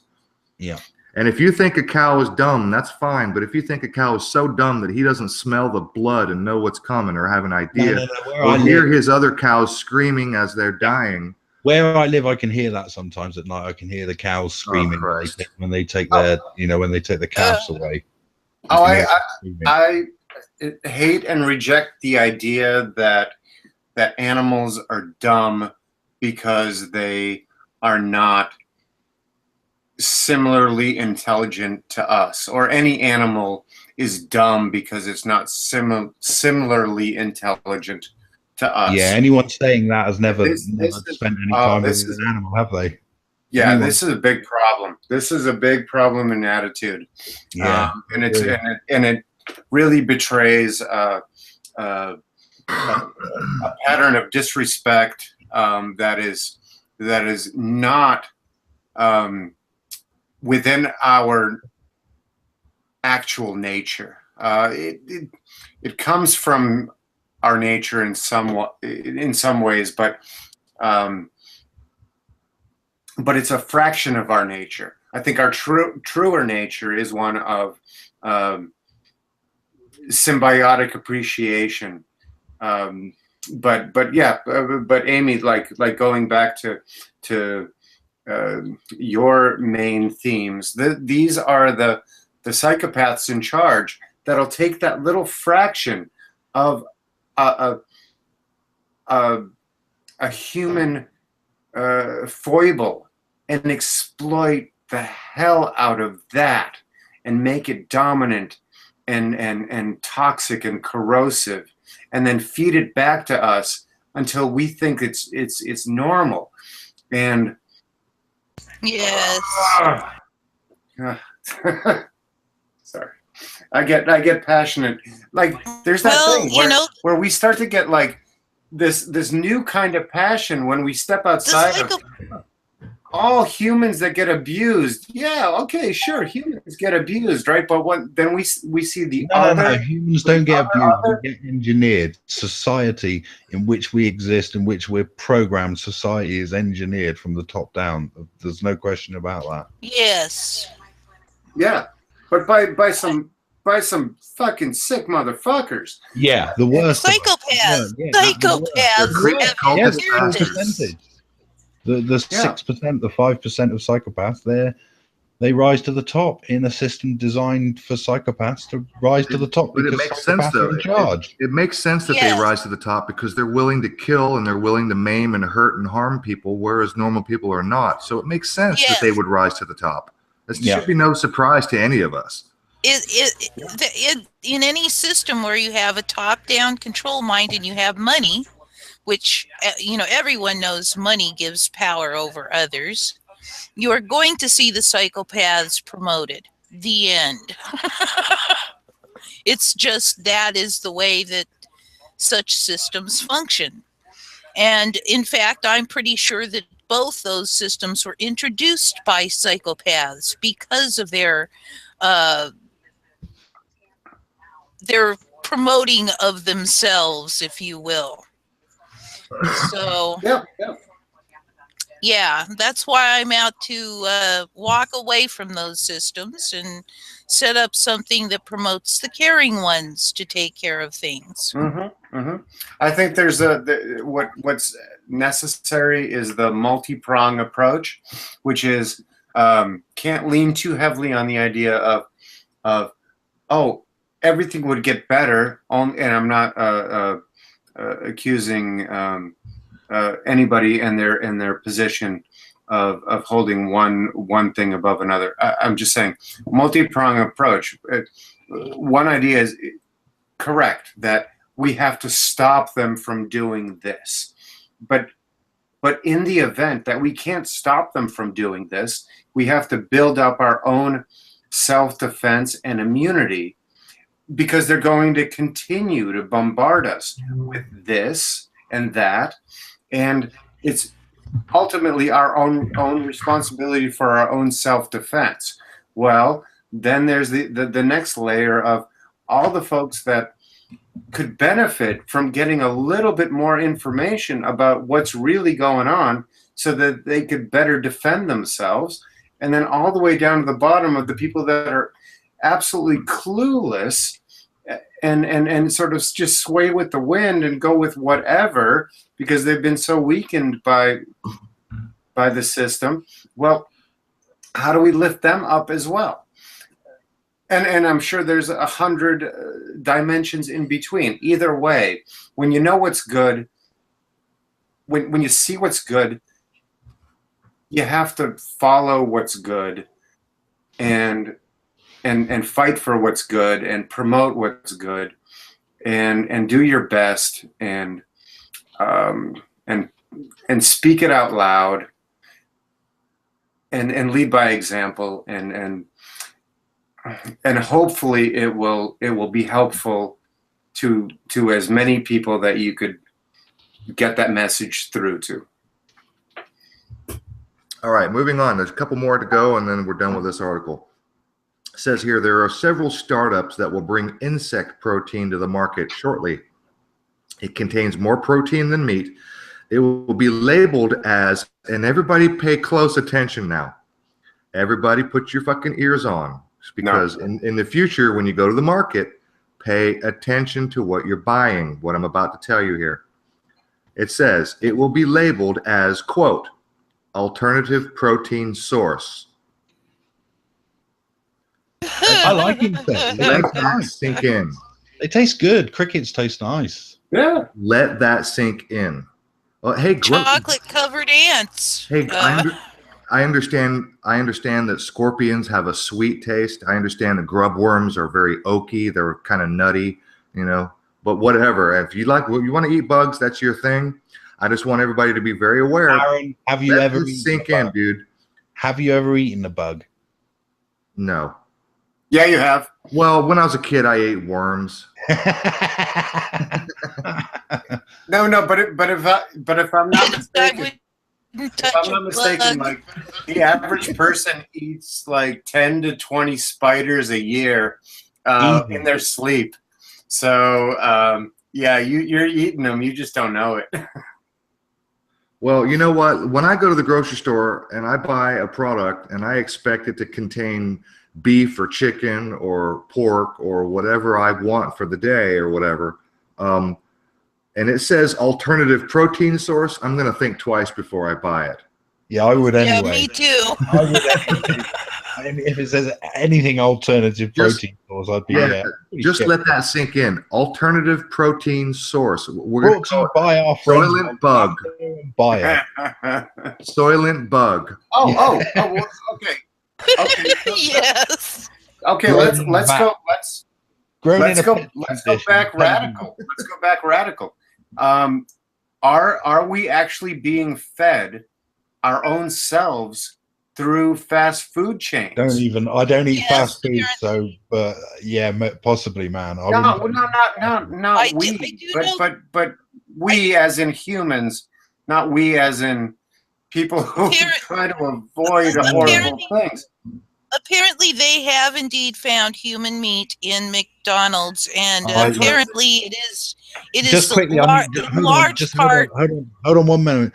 A few years ago, I don't know if this happened in America, but a few years ago, there was a massive scandal over here with all the supermarket chains found out that a lot of what they were calling beef burgers over here was actually horse meat. Horse meat, sure. Well, yeah, I don't, you know, that's a little less disturbing. You know, people keep pets as horses, don't they? Like in Korea, they eat dogs. Why not eat a dog? Oh, I shouldn't eat a dog. I have a dog. I've got a dog as a pet. Well, but you'll happily eat pigs, and pigs are more intelligent than dogs, whether you like it or not. Yes, that's true. But the point is that there's a difference between mislabeling one critter meat for another critter meat and calling something that's the key right there. Is I think Bart's right. I think you're all right. I think it's probably most likely that certainly in America they probably are feeding you Human cells. Who knows? Apparently, what is going on? At least if you listen to that rabbi, what's his name, Finkelstein, I think it was. Yes. He says that they sacrifice their children. The children, and then dump the bodies in the meat processing plants. Look, between the UK and the United States, 1 million children go missing every single fucking year. No, they don't. Only Madeleine McCann goes missing. There are no other missing children. Only Madeleine McCann. Only Madeleine McCann. That's right. Yep. She's the only one that has ever gone missing. In the last 10 years, just her. Just her. Just her. Hey, look. The other 999,999. They're all found the next day. I think they're found the next day. Yes. I think you're laying out a really important dynamic, which is the idea that the story sold, bought and sold and resold, is that it's not anywhere near as bad as any of these cuckoo conspiracy theorists would ever come up with, right? Okay, yeah, it's one or two instances here and there by some loony. That's the strength of the delusion. But then when you look at okay, so then you go to the other bookend of it, and you go, a million are, stolen and ground up and fed back to us. Okay, that's nonsense. That couldn't possibly be the case.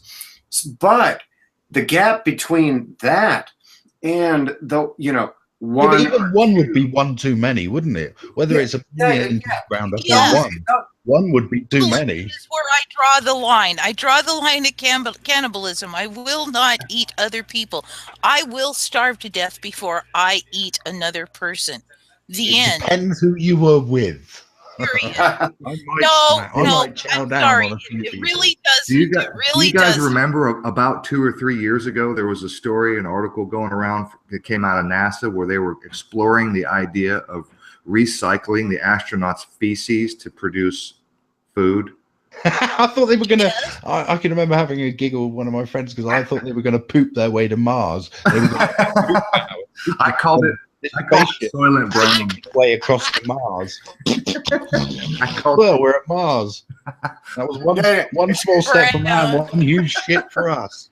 It's called if you want to get the alliteration going, it's Soylent shit. Right. Sort of alliterates. I think right? It starts with the same letter. I think it's like the human methane drive, right? It's like a plasma drive or an ion drive, except every now and again the astronauts, stick a tube up their asses, fart into it, and then that's going to be the propellant. What about the etymological basis for the company called Soylent? It's soil. No. Really? Nothing? Anybody? Soil. No, it's a dead end, Aaron. Dead end. All right, dead end. All right, back to the article. No. What's that? I'm not familiar with the company. Oh, it's from 1984. The Soylent Green, Soylent. Oh yeah, right. Soylent Green, sure. Yes. So the astronauts are eating their own soil, Soylent Brown. Yes. Yeah. Well, I mean, okay. So I think that this starts getting into these ideas of like where we end up putting boundaries or linguistic boundaries or ones that like this whole idea of disgust and grossness. I'll start with an idea of somebody shopping at the supermarket and buying this thing called meat, and to them, it's a product that is in the range or set of products that's available to them at the grocery store, right? So it's been normalized. Where it comes from what it is removed from its reality. And so See, now you're making me think of something. I don't want to interrupt your flow of thought, but well, okay. Let me just I'll wrap it up as quick as possible. It's the idea of okay, so cereals, grains, breads, you know, whatever. You can sort of wrap your mind around that, right? But when it comes to meat, you know, the idea of killing, slaughtering, then dissecting, compartment you know, this cut of the animal, that cut of the animal. If anybody actually took the time to think about what that, came to terms with what that actually means, they would be somewhat more empathic, potentially traumatized by it. Would they be able to get over the trauma of it or not? That's a whole nother set of questions. But the idea is, as long as you're allowed the space to never actually think about it, then that creates this another gap to exploit. That's why you can end up sneaking all of this food. I came across this great term. I forget who coined it, but foodless food, where this stuff that looks like food, because you're used to looking at food and looking at the surface of food and thinking, oh, that's food because it looks like food, right? Well, but meanwhile, it's like, you know, half of it is sawdust and the other half of it is some kind of a unholy concoction of who knows what the fuck. And because it looks like food, you go, yeah, I'm going to eat that as quickly and as readily as anything else. I've already lost my train of thought somewhat. I well, you know, earlier, but I'm going to throw it back to you, Aaron. Earlier in the article, it mentioned growing veal in petri dishes, and something that you mentioned about removing it from its environment. And it occurred to me that any veal, any meat that is grown in a petri dish, if this is in our future, you're going to go to the grocery store and you're going to buy a cut of meat and find out that it was grown in a dish. You know, we talked about the ethics of slaughtering animals and all that. What about the nutritional value? If this chunk of meat is growing in a petri dish or in a laboratory, in a large scale laboratory production, what happens when the meat is growing without the nutrients, without the full nutrients? Of course it'll have nutrients. It won't grow. It won't grow in a petri dish without nutrients. But what about the full nutrients of a blood supply system that has all of the DNA and all of the sugars and all of the nutrients, literally the vitamins, the minerals that are carried by your blood that make the meat what it is? I wonder how nutritionally deficient it'll be. Oh, it'll be tremendously deficient. But what that does is it opens up vistas of industries to supplement that which was removed and deprived. So, 3D you know, in printed terms of food? Even if it's tremendously deficient, it's probably still going to be better for you than McDonald's. Yeah, well, it can't be any worse for you than McDonald's. No, it can always be worse. It can always be worse.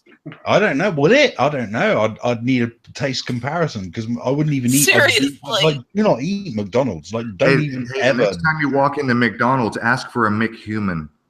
Yeah. I will not be walking into a McDonald's. Not eat any chain store food, fast food, man. That is like fucking hell. Look, hey, I go into McDonald's frequently, but only to use the bathroom, and that's the truth. Yeah, that's fine. This is that's one of perfect clean for bathroom. Road. You stop in any McDonald's and guarantee a clean bathroom. You supply them with their raw materials. That's what they're doing. You're supplying NASA on their way to Mars and McDonald's to make their fries or their burgers or whatever it is. Shit meat, literally. Oy vey. Oy Volt. Good one, Amy. Thank you. Okay. Number 24, almost done. There's an app called Moody's, which can already tell what mood you're in. By 2020, there will be apps that can tell by your facial expressions if you're lying. Imagine a political debate where it's being displayed when they're telling the truth and when they're not. It will ultimately compel all politicians to be truthful. Bullshit. They'll just learn to lie harder. That's what I say. Bullshit. They'll rig it like they rigged the elections. Bullshit. You know, I'm just sitting there thinking, let's see. First and foremost, for example, if you know, psychopaths are really good at passing polygraph tests. You know, they're good at passing. They'll just learn to lie better, won't they? So I'm just sitting there thinking, if they're going to lie, they're going to look like they're telling the truth, because that's how psychopaths are. They believe their own bullshit. That's how you pass a polygraph. Yeah, you have to believe your own bullshit, don't you? So no, first of all, I don't think it will ever be successful in nailing every single person that's lying. I'm going to say that, yeah, us non-psychopaths, it's probably going to do a pretty good job, but without a guarantee of pretty damn close to 100%. What good is it? Why? You're just creating more problems. Yeah, I than imagine you're a solving. scenario in the future where people are watching a political debate, and on the screen in the corner of the TV is this little monitor that says, "Oh, he lied," or "Oh, no, he's telling the truth." And I'm calling bullshit, because they'll rig that stuff just like they do the elections. Fuck yeah, of course they will. Yes. If their plan is already rigged, Yes. It'll be fake as fuck. Puppet. It's just a puppet Absolutely, show. absolutely. And isn't it odd? It's totally a puppet show. Did you notice how many truther channels all of a sudden became political when Trump got in, and all of a sudden they were acting like politics was real, like politicians actually run? Oh yeah. Well, a lot of them then they weren't really truthers now. Like saying, "Oh yeah, Trump's going to fight the Zionists." Like, yeah, Trump's the answer. Trump's going to make it work. Trump is We had right. We had the king of conspiracies on our show, and he said he's going to drain Jim Fetzer. We had Jim Fetzer, and Jim Fetzer said to my face, "He's going to drain the swamp." Oh fucking! Yes, shit. he did. I'm just sitting there shaking my head. How much does he get paid? I don't think so, but I'll just let it go. All right, last one, guys. Last one. By 2020. Someone who's writing in chat, kosher fluoride. Kosher fluoride. That's our plan B. Yummy, I think yummy. you should give a wrench to, Aaron. Yeah. Get me. By the way, Amy, get me RR's URL. You already have it. And get me. If you look. Get me. Who else? C-Space. Get me C-Space URL.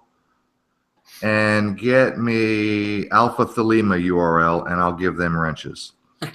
When I talk to people that I know are obviously not conspiracy minded, but are maybe suspicious of the government, one of the things I always say to them really subtly, because I won't be in your face like, you should check out this and check out that, and you just got to be. I think you just got to be really subtle and let them. You can't, when people say, "Oh, I woke you up, man," he woke me up. You've got to wake yourself up. We all know that, don't you? You have to give people the leads to follow. And one of the ones I always do. You can lead a horse to water. That's yeah, exactly. But one of the ones I always use is the fluoride thing. I always say about look into why there's fluoride in water. Look into that. Why fluoride is in your drinking water. Fuck, I've got a friend of mine who is a high-end dentist, and he's been in the business for dog's years. And him and I got into an argument over fluoride, and he'll be well programmed, man. He won't know any better. Well, of course, he reads the journals that are put out by pharmaceutical companies. People that he trusts, people that he does trust. Right. Exactly. So he's not a bad person, you know. He's not a sheeple or anything. He's just not in. He hasn't got access to the occult information, has he? The hidden information. It's for me. It's all about words as magic. So most people don't consider words as a form of magic, and when they think about spells, magical spells, they think Harry Potter stuff. I think that this has sort of been designed, introduced as the cover story itself. Well, that's why we spell words, isn't it? Yeah, that's why we spell words. It's you just okay. You think you get it? Go deeper.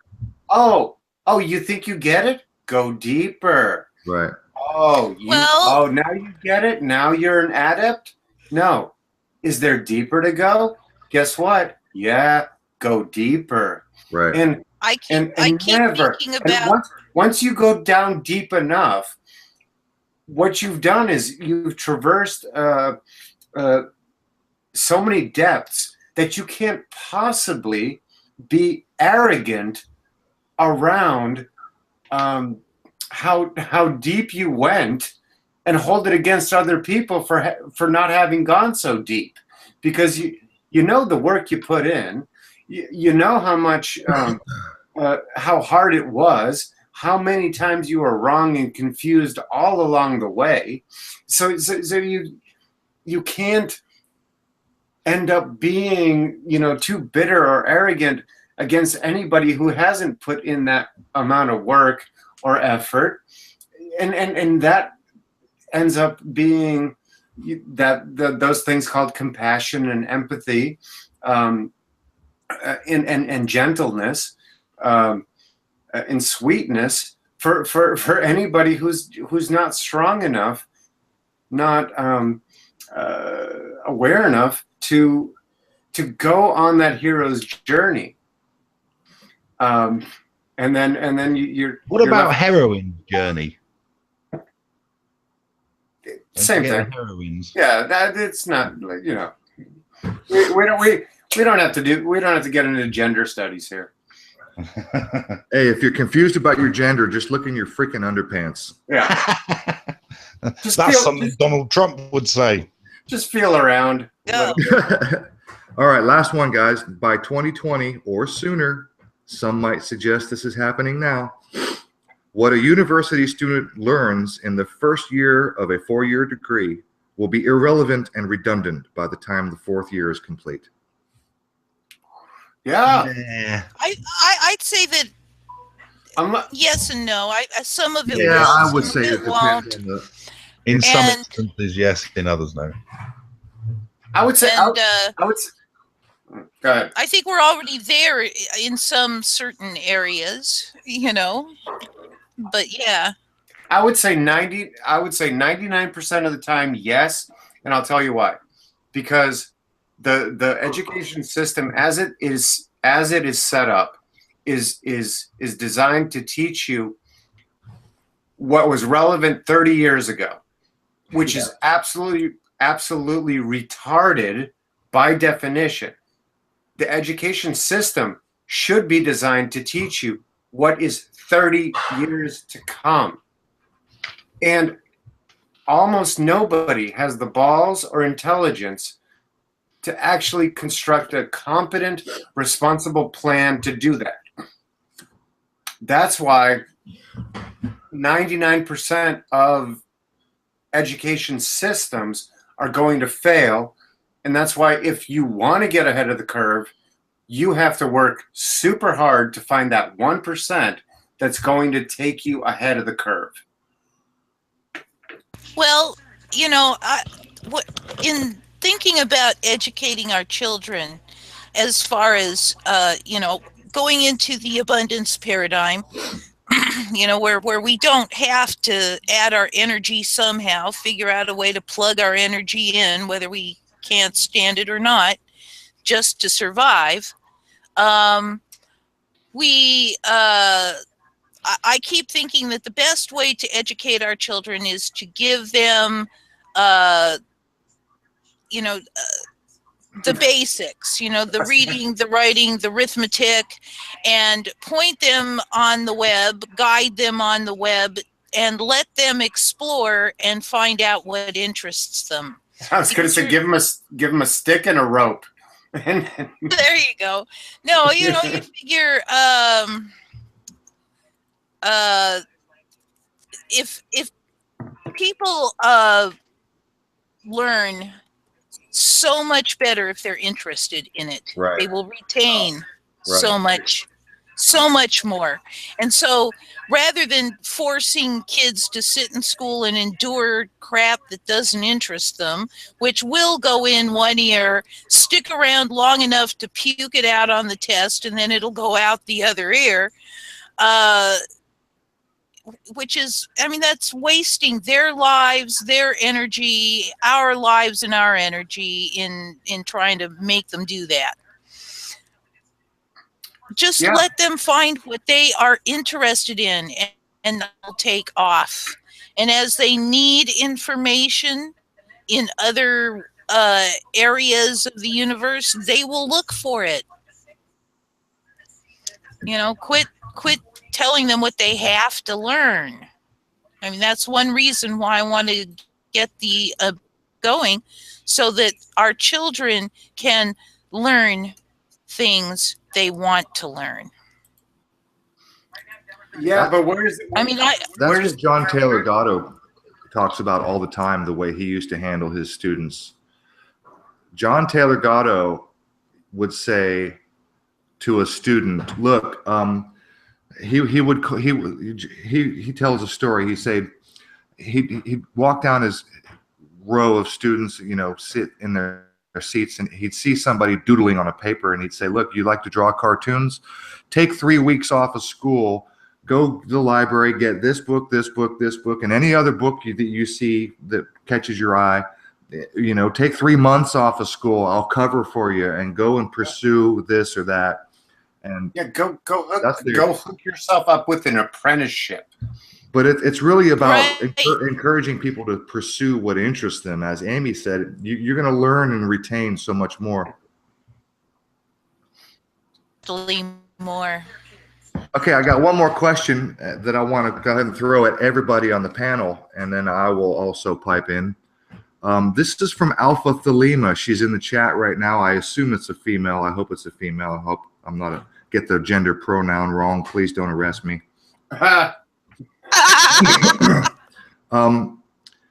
Here's the question. She says, will you ever discuss IQ on your show and the consensus in the science community that it is fixed genetic number and there is nothing we can do to fix it? Isn't this what those behind the curtains would want us to believe? Do you think it's possible that there is some occult knowledge on how to become a more intelligent person? Or could you give me some tips or any books you would suggest? I trust your judgment because I've watched a significant number of your shows. You clearly have an elevated level of thinking.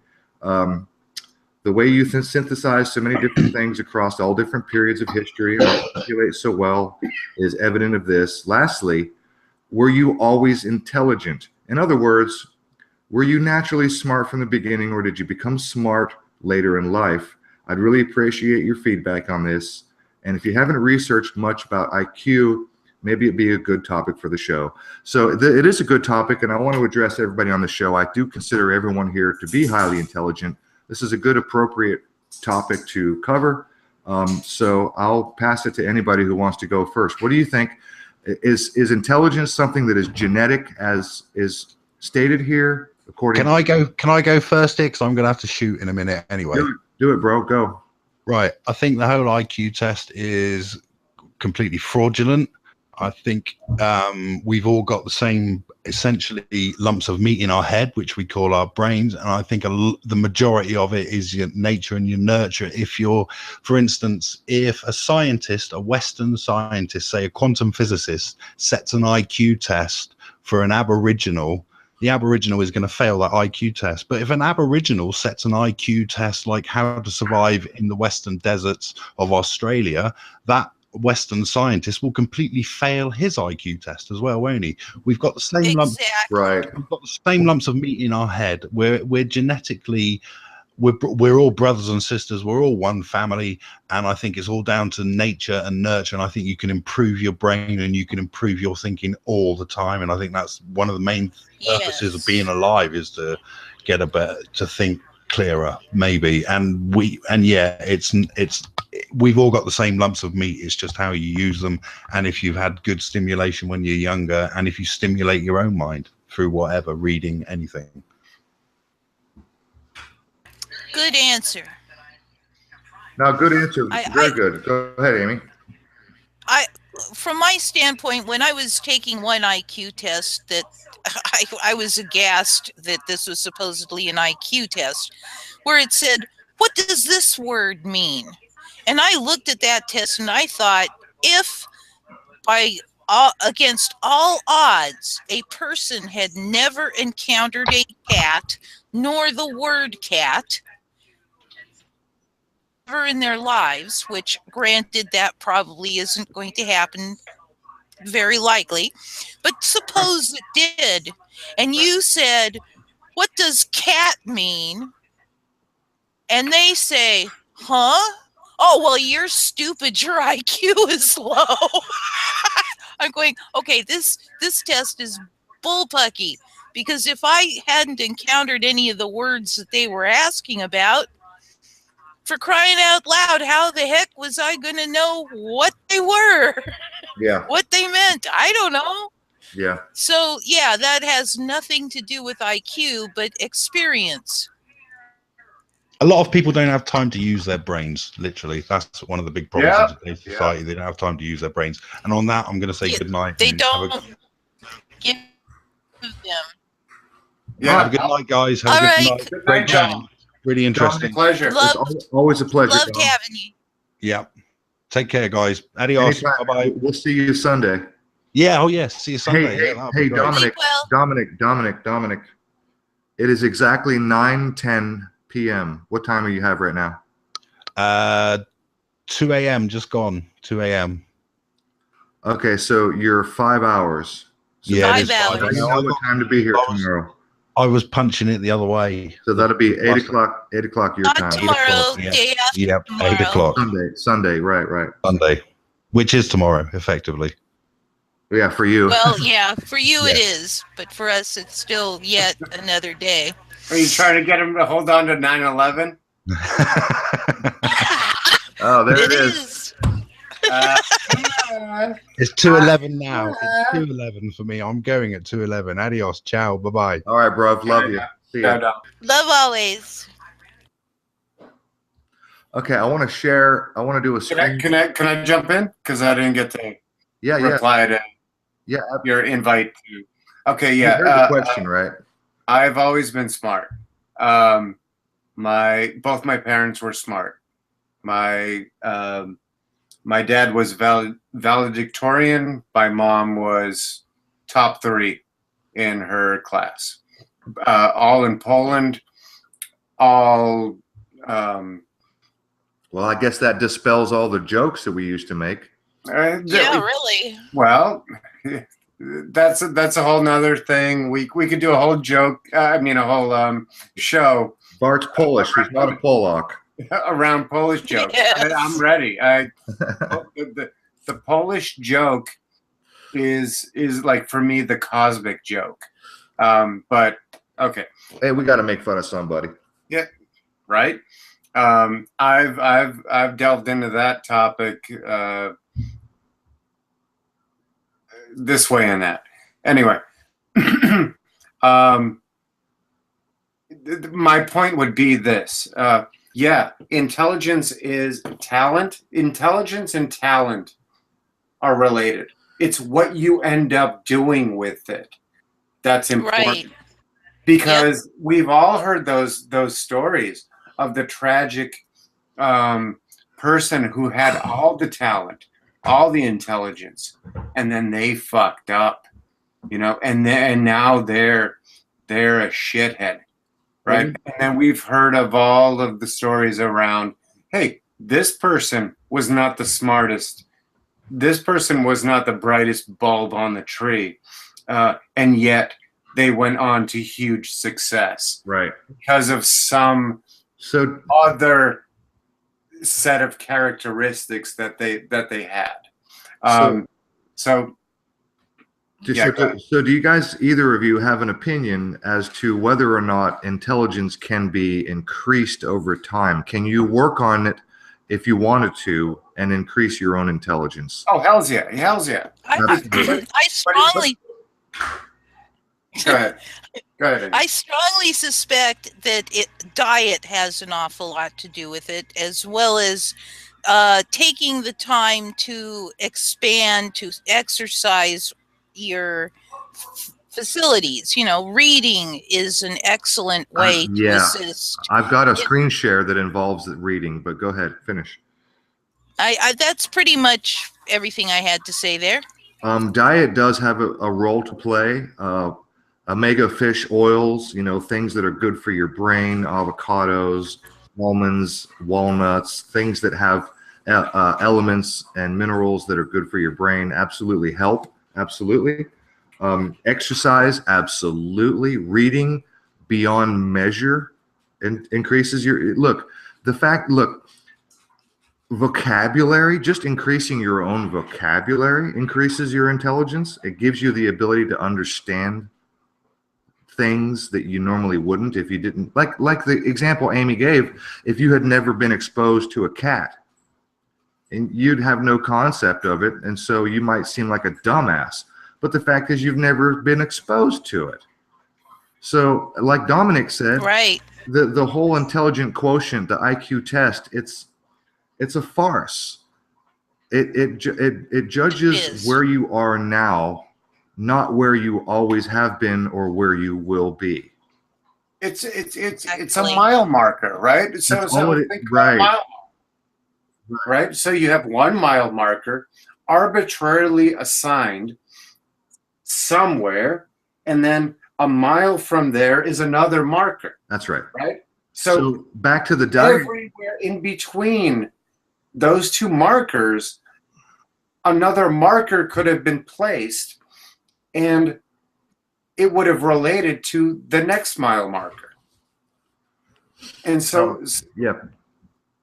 Go ahead. No, finish. No, that's sort of the gist of it. Is that in between any this and that is an infinity in which this or that could have been inserted, and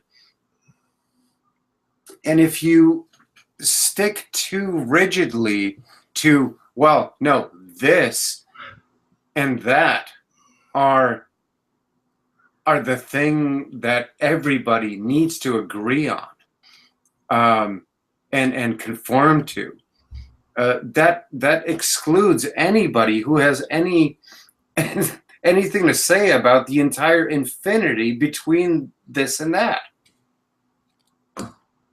I think memory plays a huge role. The ability to remember things like names, places, dates, definitions, specifically definitions like vocabulary definitions.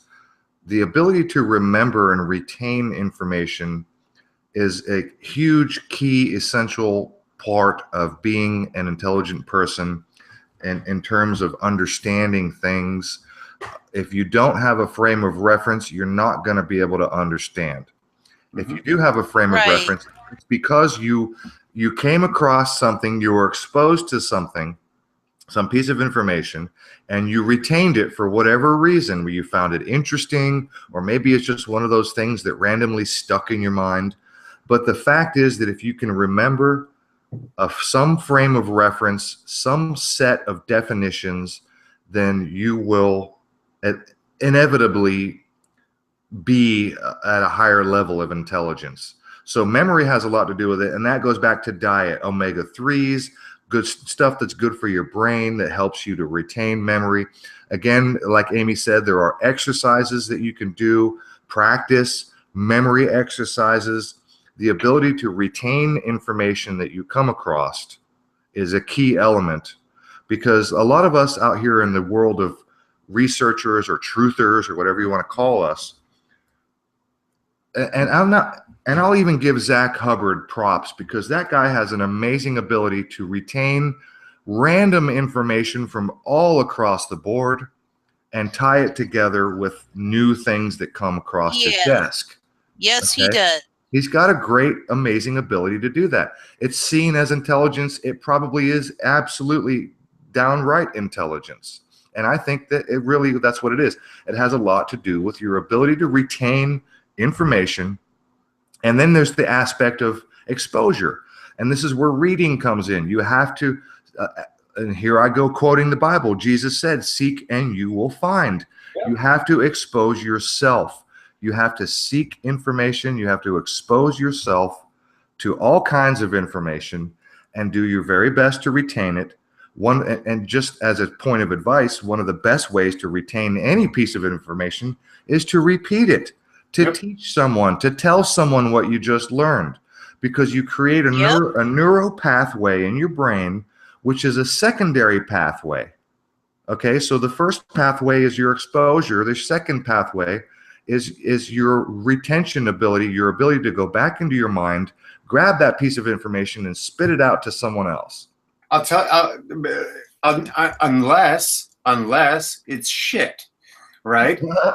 But that's where discernment comes in, because there's lots of bullshit information. Right. Here's the flip side of that, right? That whole thing works on either side of the equation. So whether you're talking about something, that's where propaganda. That's why it works so well. Yeah. So for me, it's always about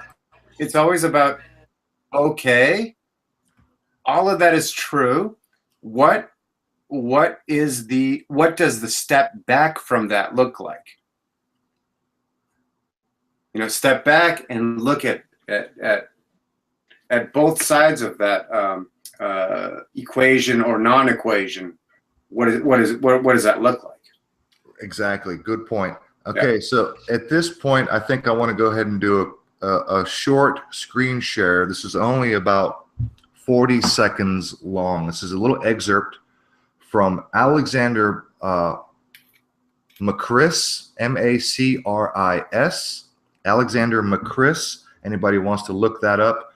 Hopefully, let me see. Let me lock myself into a screen share so I'm full screen on everybody. I was a little bit bored last night, and I occasionally get a little bit bored, and I look for a little entertainment rather than boredom is a sign of intelligence. Yep. So anyway, I want to give props. My world is getting dumber. That's the channel I was on.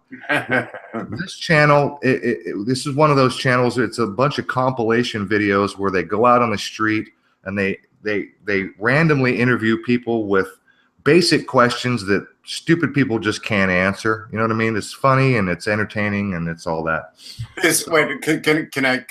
Is how many sides does a triangle have? Is that on this one? It is. It's one of the. Oh dear. Yeah. Oh, and they repeat a lot of questions, and some of the questions they're a little bit tricky. It's like if YES spells yes, what does EYES spell? Eyes. Thank you, Amy. See, we've got intelligent people on the panel. Okay, so check this out, you guys. I'm just going to play this. This is an excerpt from Alexander Macris' speech. And if you want the full speech, here's the link. You have to go to this channel. My World is Getting Dumber. I get it now. It's episode number 69. Some Americans Are Ignorant and Proud, number 69. Go into the description box, and there's a link to the full Alexander Macris speech. I'm just going to play a short excerpt. I need to unmute. Listen to this guy for about 40 seconds, and he's talking about intelligence and reading and the ability to increase your intelligence. Check this out. Ring a bell. Reading, it turns out, is the most nutritious way you can consume content. The better you are at reading, the better you are at thinking. And how do you get better at reading? By reading. Educators call this principle the Matthew effect. In a series of studies, researchers Cunningham and Stantovich have demonstrated repeatedly that a high volume of reading increases knowledge, broadens vocabulary, and reduces the cognitive decline of aging. And all of these studies were controlled for general intelligence and verbal abilities. So in other words, it's not that smart people read, although they do, but that reading makes you smarter. No other type of content consumption has been shown to provide these benefits. Do you recognize this? Yeah, that was a new. Okay, so I could let this play and we could have a good laugh, but they just basically asked a bunch of people a bunch of questions that they can't answer, and just show how dumb people are. So, and somewhere in this particular video, I like this channel because they don't just compile dumb people on the street. They mix up, like I just showed the Alexander McChrist speech. They mix in between, you know, various interviews.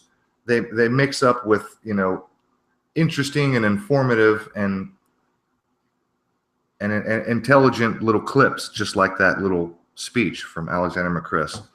So yeah, reading is fundamental, just like the old Sesame Street used to tell you. So absolutely, reading does increase intelligence. It's a matter of exposure to information.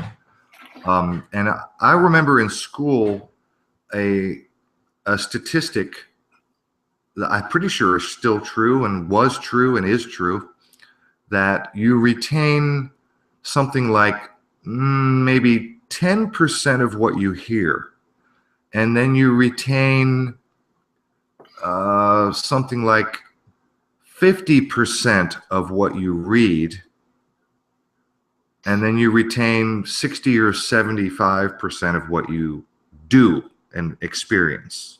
Mm-hmm. Mm-hmm. So you have to expose yourself. No one's going to do it for you. You're certainly not going to rely on any big brother, any government agency. Nobody's going to fucking do it for you.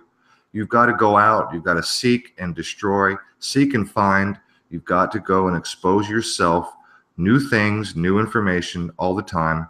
And like I said before, the best way to retain any piece of information is to repeat it to somebody else immediately. As soon as you can, find somebody that you can teach what you just learned, and you create a secondary neural pathway to that information lodged in your brain. Yeah. So that's a really, really, really good way to improve your memory, is to learn something and then immediately go teach it to somebody. Mm.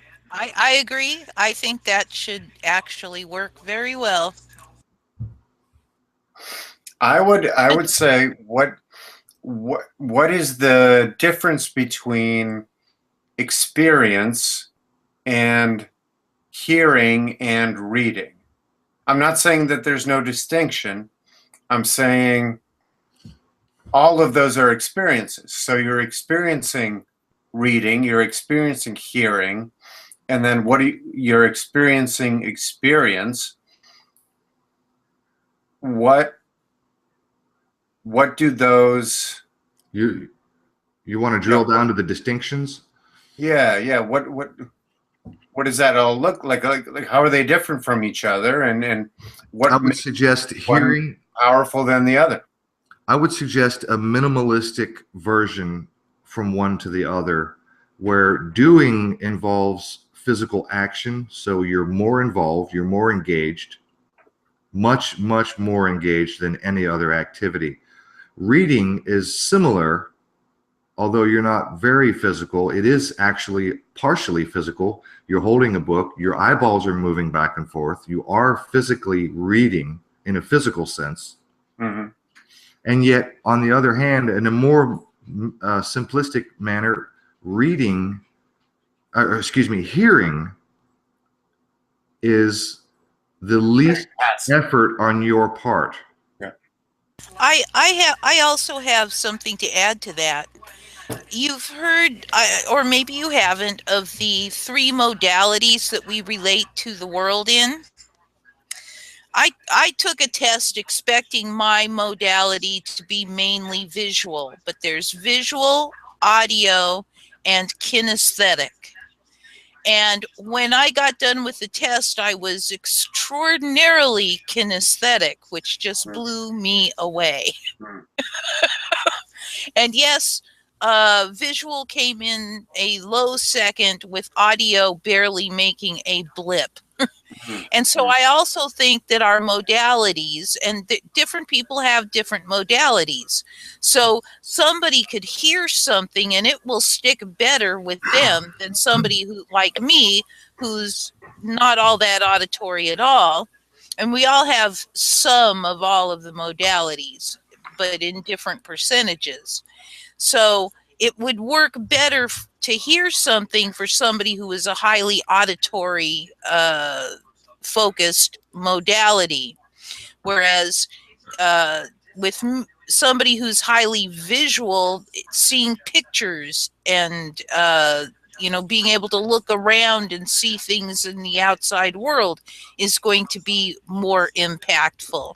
So I don't know that we can necessarily say that it boils down to how much interaction we're having per se, although I do think that that has something to do with it. Well said. Yeah. So, any final thoughts on this subject? And if not, then I'll move forward with a couple of my notes that I didn't get to cover at the beginning. I think you know, I'd like you to move on at this point. You'd like me to move on? Yeah, move on. Move the hell on, Aaron. Good.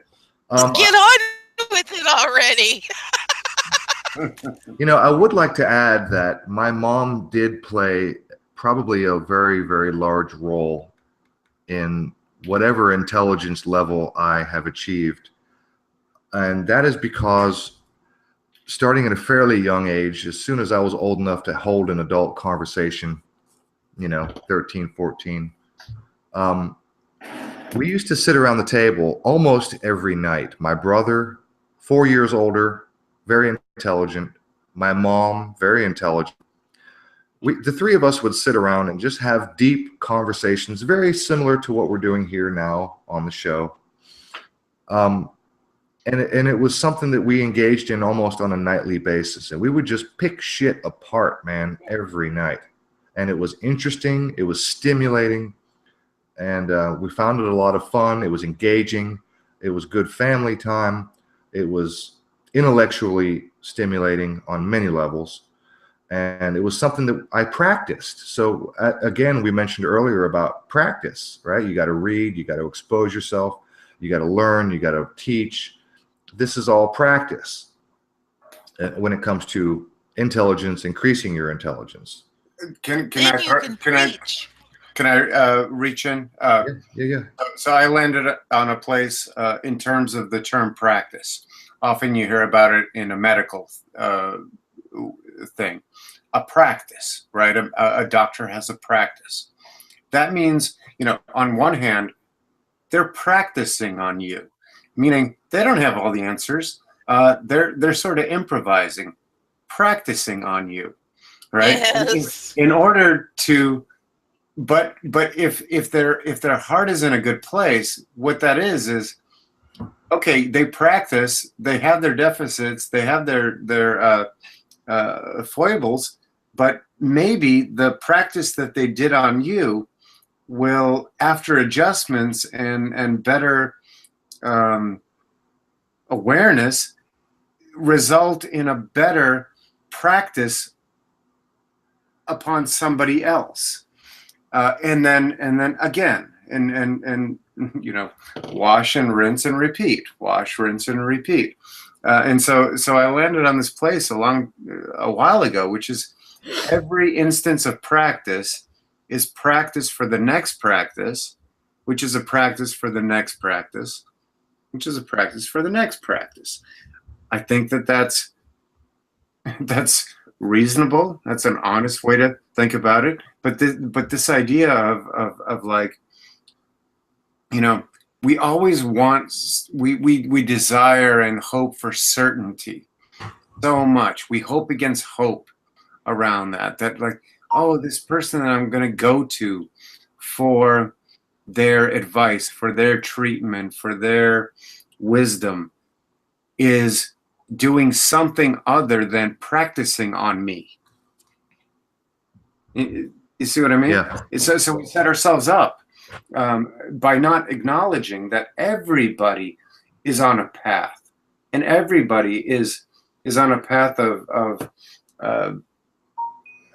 efficiency and competency. So the idea, like, and then we'll run into all those people who will, like, accuse and blame somebody of, oh, you harmed me 10 years ago, and now I'm suffering, right? This is what, like, this whole sexual assault, sexual harassment stuff, that these are things that happened 10, 12, 20 years ago, right? And here you are now, wherever you are in your life, and yet these accusations are coming from, 12, 20 years ago, and how you were a shithead back then.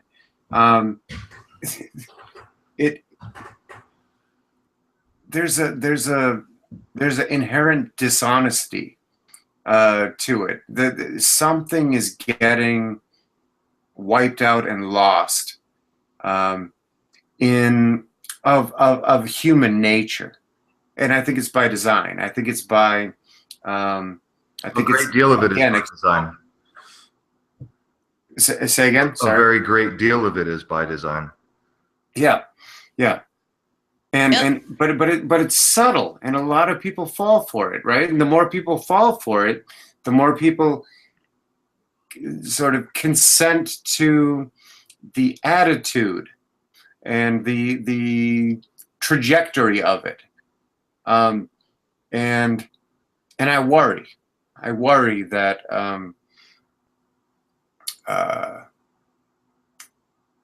that it's cheap. It's lowest hanging fruit.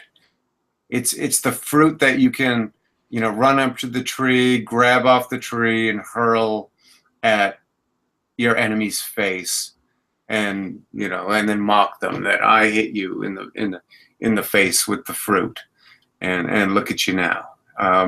Where it's not sophisticated. It's not meaningful. Go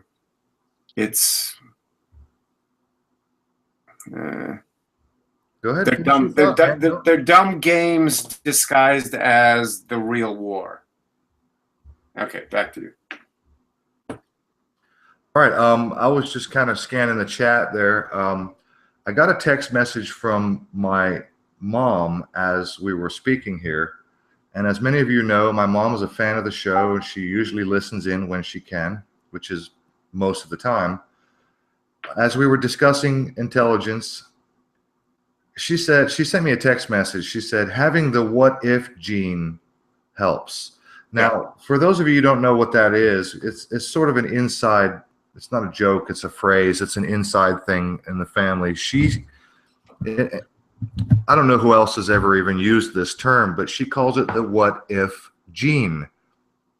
And basically what that means is something inside her, and this is what she has spent most of her life instilling in me and her other son, her kids. What if? What if this happens? What if that happens? What if this doesn't work? What if this isn't strong enough? I'm a contractor, and I think in terms of logistics. So what if it's not strong enough? What if it's not glued well enough? What if the screw isn't deep enough? What if this happens? What if somebody walks up when you're not looking? What if the dog comes behind you and gets on the counter? What if this happens? What if the storm rolls in? You know what I mean? It's a what if gene. Yep. She refers to it as a genetic function, and although it's not, okay, it's a playful way to refer to it. Sure. She calls it the what if gene. What if? Sometimes she mocks me. What, you don't have, when I fuck something up, she'll go, what, you don't have the what if gene? I thought you had that. Yeah. You know what I I mean? love your mom. She's awesome. So what you're saying there, right? Like the what if gene, even though it's not real, no, It's a function of your consciousness. It's a function of your awareness. The way she's framing it is for me is an indicator of wisdom, right? And wisdom goes beyond any sort of other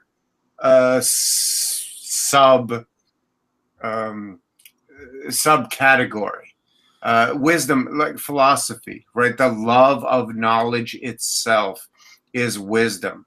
It's the highest altar. It's the best thing that you can aspire to. It's the hardest thing to aspire to. It's the hardest thing to be devoted to. Every time you're not fully devoted to that thing, you're betraying something by yourself and by the people that you love and represent. And so, yeah, kudos to Mom on that one. Yeah, that what if thing. Yeah, if you like, I can't even imagine being human and not doing the what if game. Right. Like what are you doing in this world and failing at the what if game? Right. You're failing at the most fundamental level. It's God damn, I don't even know how you're stepping onto the court in a uniform with a number if you don't even get the what if game. Okay, back to you. No, that's sorry. I'm passionate about that one. Yeah. Oh no, absolutely, and so are we. The what if gene it's a critical part of what people do or don't do in their daily lives that cause them to make mistakes and fuck things up on a regular basis because you didn't consider what if. What if this pole isn't long enough? What if it's not going to hold my weight? What if the machinery breaks down? What are we going to do then? It's about thinking in the future, planning ahead, considering all options. It's a way of being cognitively aware of your surroundings and the possibilities that are going to come along and fuck up whatever project you got going on. I'm going to say I sort of use the what if option. Yeah, I use it for those practical things, but I also use it in determining whether something explains what I see. If I hear somebody say something, I'll say, what if that were true? Would things look the way they do if that was true? So, yeah, I use the what if for that purpose quite a lot. You know, when I was a kid, I grew up in the computer age when computers were being invented and being distributed and being sold to homes, people, and the first. I had a Texas Instruments. Okay, I had one of the very first home computers you could ever have. I had a Texas Instruments, and then I had a Commodore 64, which is literally the next generation of the very first home computers. And you had to hook it up to your TV, and you had floppy disks and shit like that. Yep. And when I was a teenager, and I was learning how to do computer code, and back in the old days, I was learning how to write the very simple computer codes. Okay, and the main thing that you learned back then, and I don't know how it is today, but there were statements that you had to create for the computer to understand. Yeah, I know where you're going with this. And the statements are called if then. Then, yes. If this happens, then you do that. Yep. If I type this, then you do that. If then. Yep. It's another version of the what if, right? It's an if. Yep. It's an undiscriminate, intangible thought process that has to occur in order to predict potential. Yes. Okay. Any more thoughts? And I'll move forward. I got a couple of notes on some news and shit. I've got a Wolfgang Halbig update for anybody who's interested. Go for it. Wolfgang Halbig was Let's being go to sued. Wolfgang Halbig. I'm hip. No, I'm good. I'm good with. Yeah, okay. I'm not walking. Wolfgang Halbig was being sued by Lenny Posner. Okay, and I'll just say this. I know that most people watching, listening probably are aware, but for those who are not, Lenny Posner is the father of Noah Posner, the little boy who died in Sandy Hook. Yeah, alleged father of alleged victim. Alleged father of alleged boy who died in Sandy Hook, who allegedly husband of alleged. Yep. Who allegedly died in a school that was allegedly open at the time. Right. Anyway, yes. For those who don't know, Noah Posner, the young boy, his picture showed up 2 years later in Pakistan school shooting. Yes. Yep. Okay. And it was plastered all over billboards and news, and it was on the fucking podium of the mother who cried about her son. And we all went, wait the fucking second. Yeah. That kid died in is the exact fucking photograph. He died twice. It was the exact photograph. It was. This is not it a was conspiracy absolutely. theory. Jesus Christ. Okay, so anyway, Wolfgang Halbig was being sued. He was being dragged into court by Lenny Posner, the guy who is supposedly responsible for striking channels. How I See the World, our friend Robin has had a lot of trouble with his channel over this character, Lenny Posner. Anyway, the point is, Wolfgang, they had a court date, and we were all anticipating what was going to happen. Well, guess what? Mr. Lenny Posner didn't fucking show up for court. Of course not. Amazing. Okay, so before I lose the thread, I have been following the Able Danger guys. Okay. I think they, for all of Field the McConnell, Able Danger. Yeah, for all of the circuitous language that they do, I think I'm going to chalk it up to.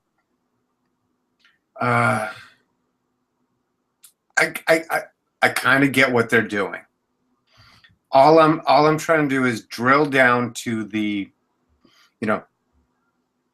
chew the skin, chew the meat, crunch the bone, and if the marrow is the marrow, then get down to the marrow. To sort of like, mix a metaphor there.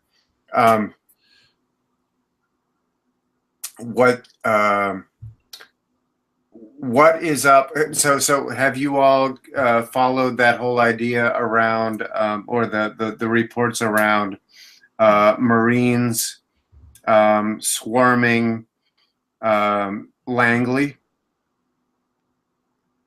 Have you come across that? The Marines surrounding Langley? Yeah. No, I tell hadn't me heard about it. that. Okay. All right. So, wow. Okay. So evidently, we're talking about an operation that might have involved, upwards of 1,000 or 2,000 Marines, doing a sort of representational or symbolic or gestural attack around CIA headquarters in Langley, at Langley. Yeah. Over the last couple of days. Okay. So, yeah. And of course, right, being in the sort of like conspiratorial journalistic spheres that we're in, what's real, what's not, what's false, what's not, what's fake, what's not, anyway, I'm actually surprised that this didn't hit y'all's radar. It's kind of a big event. Maybe it's so big that it stayed off your radar. Lady Zaga said apparently the CIA was raided by the Marines. That's kind of the story. That's the narrative. And listening to those guys, you know, they're trying to hash it out, going, okay, did they land? Did they raid, or was it a symbolic gesture? Like the idea of they show up and they tell you that they could raid if they wanted to, and then you'd be in deep shit, you know, like a threat, like a coup. Anyway, it's interesting. I don't pretend to be anybody who has any sort of like deeper insight to anybody else, except for the idea that I'm hip to some stuff and I know what I like to pay attention to, because I think that it runs deeper than other stuff. But other than that, I could be duped as easily as anybody else, depending on how sophisticated the the operations are. Not to be too ambiguous about it, but it's this idea around, maybe some signals are being sent by white hats to black hats, right? Do with that whatever you want, right? I kind of want to believe that for every black hat, there's a white hat. Black hat, there's 10 white hats. I can't believe that everybody in every position of authority is automatically an evil motherfucker. I know where I've been. I know what my attitudes are. I know who I've dealt with. I know that how people looking from the outside would want to lump me in one way or the other, depending on their knowledge and ignorance. They could, and they could come up with their own narratives and sell them, well or not well to anybody. Sorry, I'm getting out. I'm a Taoist. Sorry. It's all about. One thing that I want to say about this, I did do a little search and noticed that, interestingly, although there are articles about this incident places around the web, I do note that 0 of them are, I would consider, mainstream media. I mean, there's no ABC, CBS, NBC, MSNBC, CNN, nothing. It's all like Blogspot and, various personal blogs, but there's nothing out there in the mainstream. And second of all, I think about these things, and there have been so many, like when Anonymous, for example, first came out, I was really hopeful. And of course, I got very disappointed. And there have been other people, Ron Paul, he's wait a minute, no, he's just one of them, and on and on and on. I get to the point where I see these things going, oh, goody, the good guys are, and then I think, I wonder if this is just something that was developed for the web. Because, I mean, for example, we know that mainstream media didn't really cover the Malheur thing very much until fairly late in the game before they even brought it up. But it was definitely a web-based psyop that was run. So I think to myself, maybe this is that too. Yeah. I have to give that some probability. Me too. I'm looking at that angle too, right?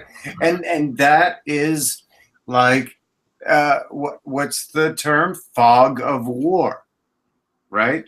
The fog of war. Yeah. Yeah, That's a psychological operation. That term by itself is in of itself a psychological operation. Right. It implants within the subconscious the concept that war is a fog, it's a blur, and we can't figure this shit out. So you're just going to have to go with whatever we tell you. Right. And it both is and isn't. Right. So there is some truth to it. That's right. Therein lies its strength. Right. And so, like the work of a light warrior is the hardest work imaginable, because it's like my sword. Like when I'm wielding my sword and cutting away at the fog, like as I cut away at the fog, am I hurting the fog?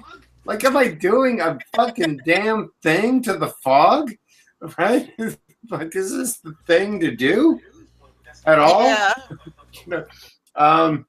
Oh, shit. Okay, I'm fighting a fog. Well, let me run back to take cover and wait until there's not a fog to fight, until there's something tangible to fight instead of a fog. It's yeah. I mean, I go back to that thing that I posted that y'all are hip to is that idea of like our disinformation campaign will be successful when the American people, when everything we believe is false. Right. Was William Casey. Yep. Yes. Right. CIA director. So just that idea in and of itself is a weapon of like, okay, I'm gonna hand that over to you, and say, put that in your mind, roll that over, which is like, you will never ever know what's going on, ever. No matter what you do, you're never gonna get it. That's right. You know what? I've come to that conclusion on many occasions. It's disturbing. You have to tell yourself to just let it go, because you're never going to, like, for instance, we talk about these false flags and we pick them apart all the time. Vegas, for instance, any event, you pick an event, it doesn't matter. We'll never get to the bottom. We'll never know for sure all the gory, gruesome, juicy details, who did it, why, when, names, history. We'll never ever get to the bottom. One thing we do know for sure is it's bullshit. But there's at least that. We can at least run with that. It's bullshit. It's not something to sink your emotions. It's not something to invest your emotional energy into. And yet we do, right? and if we do, we have to come to terms with what is it that made us do,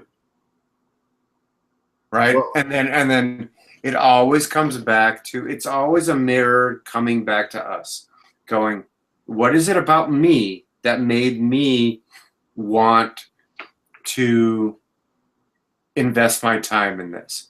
Is it about my own ego? Do I really care about humanity? Do I really want what's best for people? Do I want people to think that I want what's best for people? It's stuff that question. I already know for sure I want the best for humanity. Yeah. I've just never had to ask that question.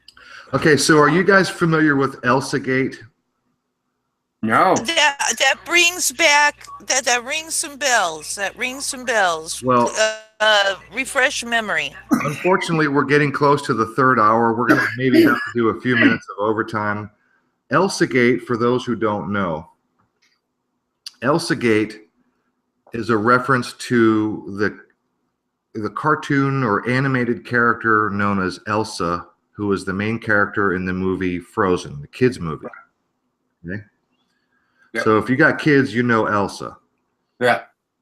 That's my jam. ElsaGate is a thing happening on YouTube right now because a lot of truth channels, I almost jumped on this bandwagon. I was about to make a video just the other day. I think Mark and from Global Agenda, I just turned him onto it 2 days ago.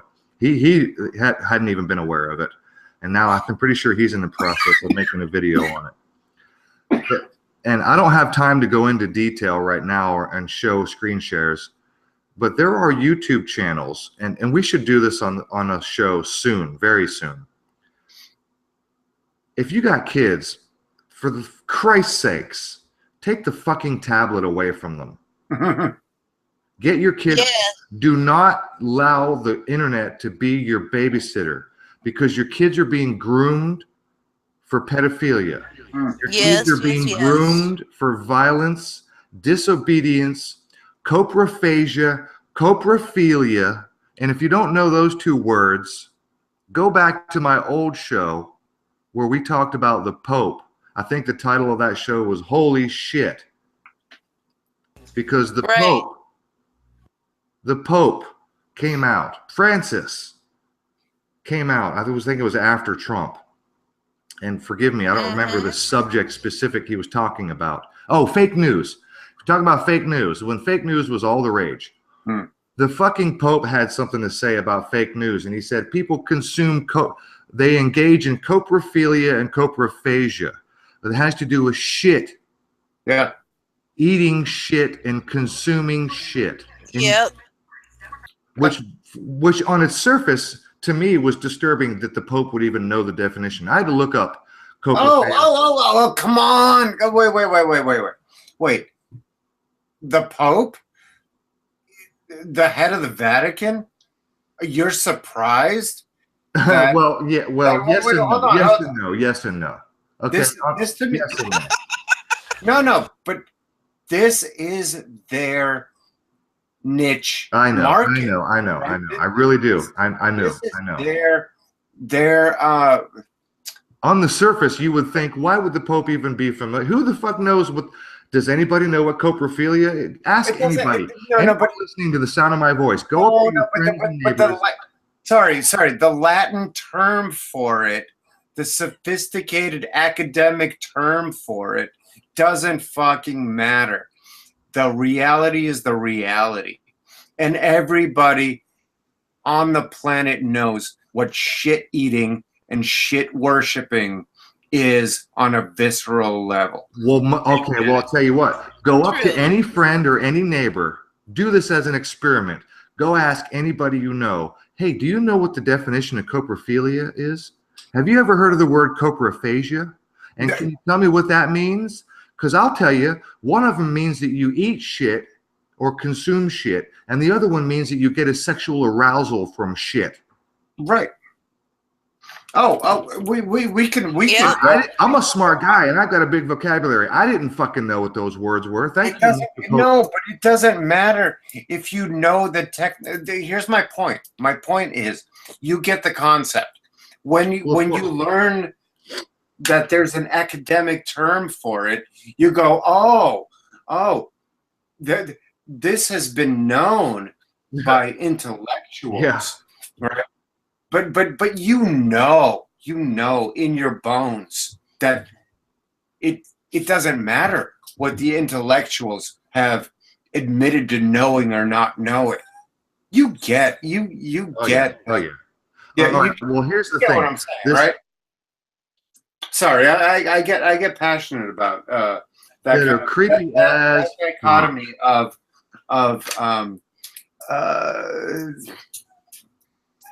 the using of the mind against the mind. Yeah. It's the severity and the sinister nature of the crime of the heart against the heart, the mind against the mind, the heart against the mind against the heart, is such black magic to me. It's so reprehensible. Yeah. It's so despicable. It's so clever and awful and so effective that I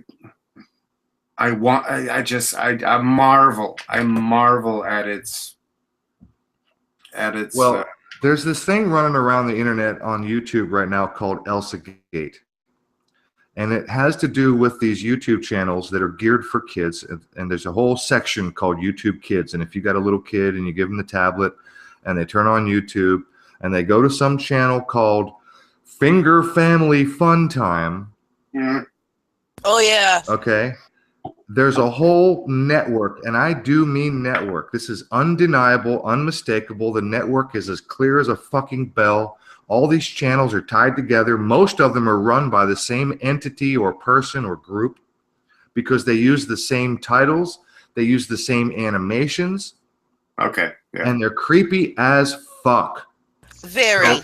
So anybody who's listening to me right now, if you got kids and you're curious, just go to YouTube, type in Elsa Gate, ELSA Gate, and see what's being said about these fucking creepy pedophilia, coprophagia, grooming channels where your kids will sit and they sound like cartoons. They have all the animated sounds and sound effects embedded. So if you're a parent and you give your kid your tablet and you say, get out of my hair for a few minutes, and you're listening, but you're not watching. You're listening to these sound effects that sound like Bugs Bunny and Roadrunner going at it.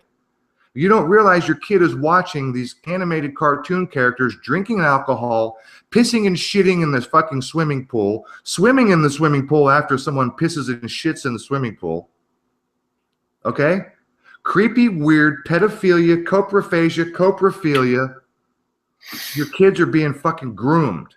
It's beyond fucking disgusting. But here's the thing. Here's why I bring it up. We had Jim Fetzer on last year, and I asked Jim in my first interview with him, and I said, Jim, are we making a difference? All of us researchers and truthers, truth tellers and channels, are we making a difference? Well, it seems we might be making a difference. Number one, we're getting shut down and demonetized and censored left and right. So there's evidence number one. Here's another strong evidence that we're making a difference, because a lot of truth channels are exposing Elsa Gate, and they have been for the last couple of weeks or months. Now, I see a headline yesterday, headline on the tube, on the boob tube, the television. The headline is, YouTube is strengthening controls on content inappropriate for kids. So maybe a tiny glimmer of hope, a tiny light at the end of the tunnel. Maybe we're making a difference. So we'll see where this goes. Well, maybe we're making a difference. Maybe we're making a difference, or maybe they're giving us the impression that we're making. Okay. On that note, Amy, thank you. Here's a good segue. Maybe they're giving us the impression, and we will see. Only time will tell. But here's the thing. This other thing I want to talk about real quick is this sexual misconduct balloon that has exploded. Right. Everyone's being accused, from actors to congressmen. Okay. The list is enormous right now. I wish I'd have been keeping track from the beginning, because the list is huge right now. The latest is, let me see here. The Olympic doctor, the doctor who was handling Olympic athletes who was accused, he pleaded guilty in his court case. A lawyer says Congressman John Conyers will not resign after sex scandal. I got another one. Congressman Joe Barton apologizes for online nude selfie. Okay, so is this a limited hangout? And if you don't know, it is. You know the term limited hangout? Oh yeah. I'll tell you why. This is where they give us little breadcrumbs, and it's like, hey, we're doing our job. They I'll tell you why I think eat their own. They throw a few people under the bus. Yep. I'll tell you why I think it's limited hangout. When people say Joe Barton, the first thing that pops into my mind is Joe Biden. And I'm sorry, we've got some really creepy stuff on that guy. Oh yeah. But is anybody stepping up and saying a word about him? He doesn't even hide it. No, he doesn't. And yet there's nobody saying he mauled me, he raped me, he did other we got his ass on video trying to kiss little girls that are pulling away from him. Exactly. But I mean, we have. But then think about Go ahead. that. That's just one little sliver that we got to see. It's that it happened to be a little breadcrumb that was in the public sphere. Now the thing is deep and deep and deep and tragic and tragic and tragic.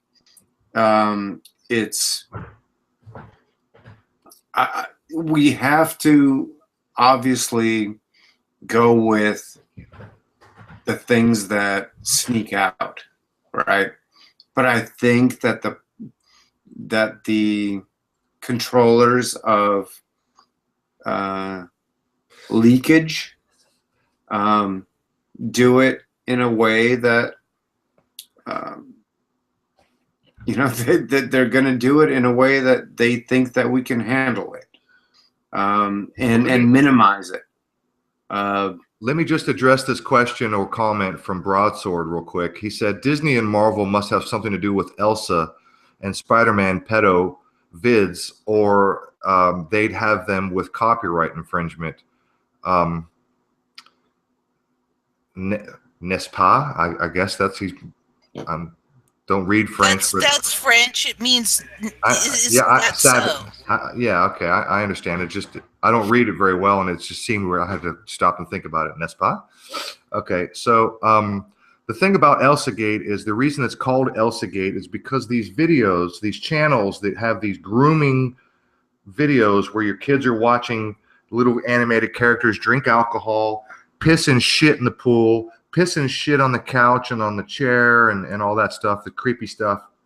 The reason it's called ElsaGate is because you'll usually find Elsa in the title because they're clickbait for children. They see, oh, Elsa. They see, oh, Spider-Man.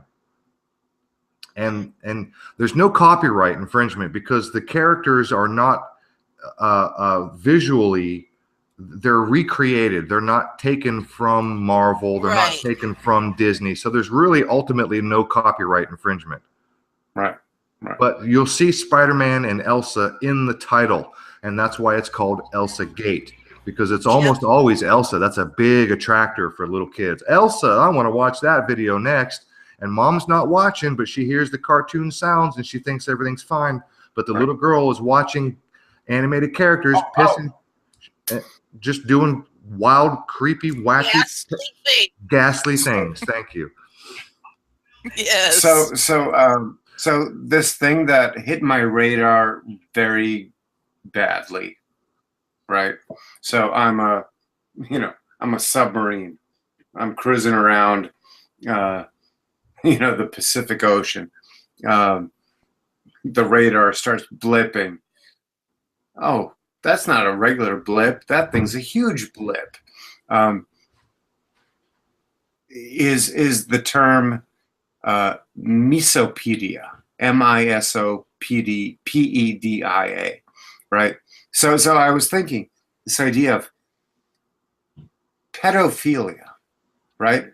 When you look at the etymology of that, it means the love of children. I go, okay, this stuff that we're talking about, these scenarios that we're talking about, has nothing to do with the love of children. I love my daughter. I actually love children and childrenness itself. I want to protect and love and secure and protect the idea of childhood innocence. That's like that's what pedophilia should mean. It should mean the love of children, and yet this is that linguistic subversion.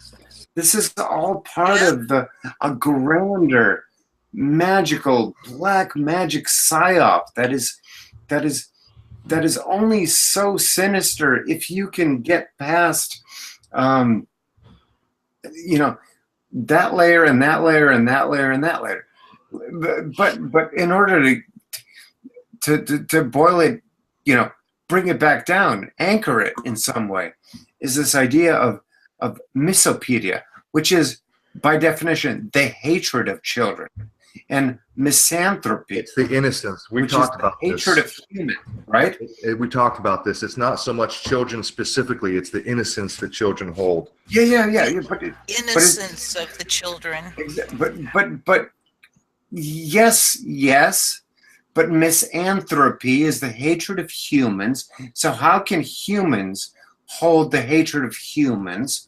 And then what's even more extreme than that is the hatred of young humans at their most vulnerable, at their most innocent, which is misopedia, right? So the whole pedophilia thing.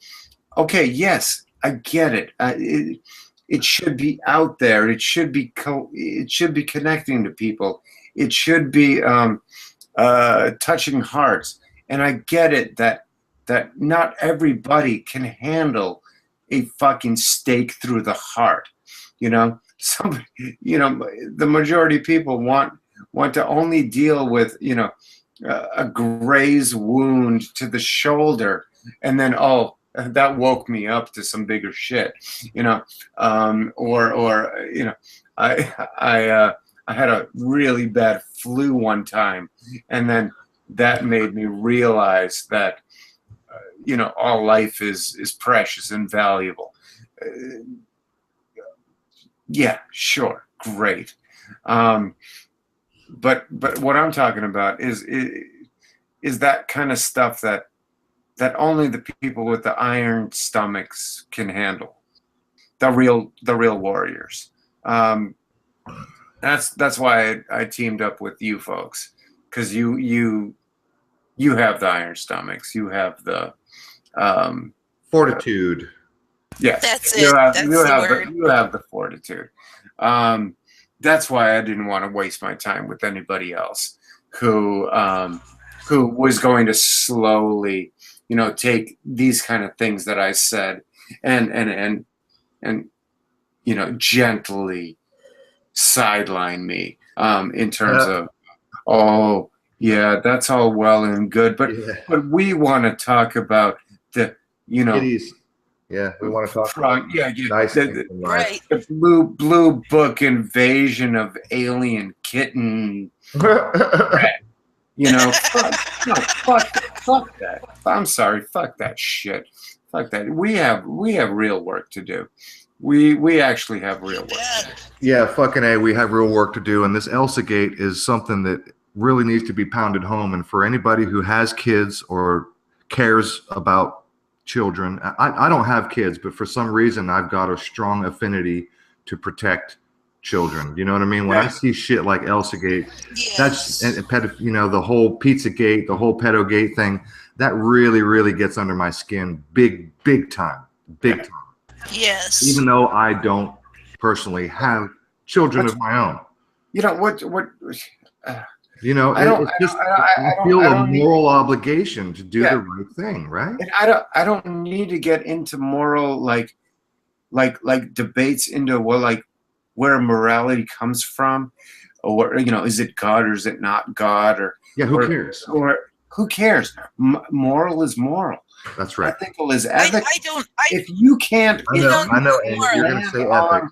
If you can't land on a stance, then if you'd rather argue something other than landing on the stance, then sorry, I'm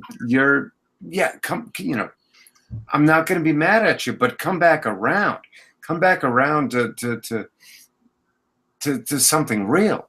Because there's a war to be fought and a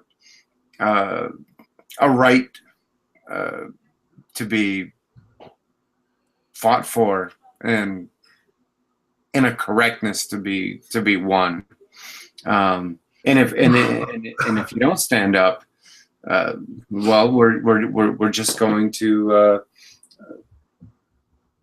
I think I've had my eyes closed for like 15 minutes here as I talk about this, but that says something. I mean, this. Well, I'll tell you what. Yeah. We're 20 minutes into overtime. Let's go ahead and wrap this up before we get too passionate and start punching our computer screens. Good thought. Listen, this has been a really great conversation, and I do want to apologize. I had it in the description box that we were going to get into sacred geometry. Yeah. I really had no idea that article that my mom sent me was going to consume practically 2 freaking hours. But that was good stuff, man. Good conversation. It's always good stuff. I think we got Bart on the hook. He's not going anywhere. He's our new co-host. Welcome, Bart. We love you. We love what you bring to the table. Yeah. Ian, we miss you. We love you. You're welcome anytime. Hopefully, we will see you Sunday. We have Annie Logical coming up Sunday. This Sunday, for those who are just tuning in, this Sunday in 2 days, we got Annie Logical. We're talking about 5G, AI, all that creepy shit. And at 3 p.m. Eastern. That's right. Special time. 8 p.m. Greenwich Mean. Yeah, Circa Mean. Sorry. So, listen, Lady Zaga and Allison Twist and Greatest Potential and all of our regulars, we love you all. Blue Blood Guitar, Karen McCardle, and if I don't mention your name, I'm sorry. Broadsword. I'm just scanning through here. It's a me coffee. Space, Sons and Daughters of Liberty was here. Can I jump in here? Sorry, Aaron. Extreme Truthers in our chat. Hey, dude. I'm not sure if you've been in our chat before, but cool to see you. Go ahead, Bart.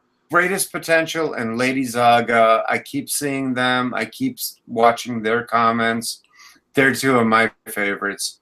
GP is awesome. I wanted to shout them out in terms of who's standing out to me. That's cool. We that got doesn't good mean people, man. We definitely got other good people aren't standing out. I'm just saying those two hit me up.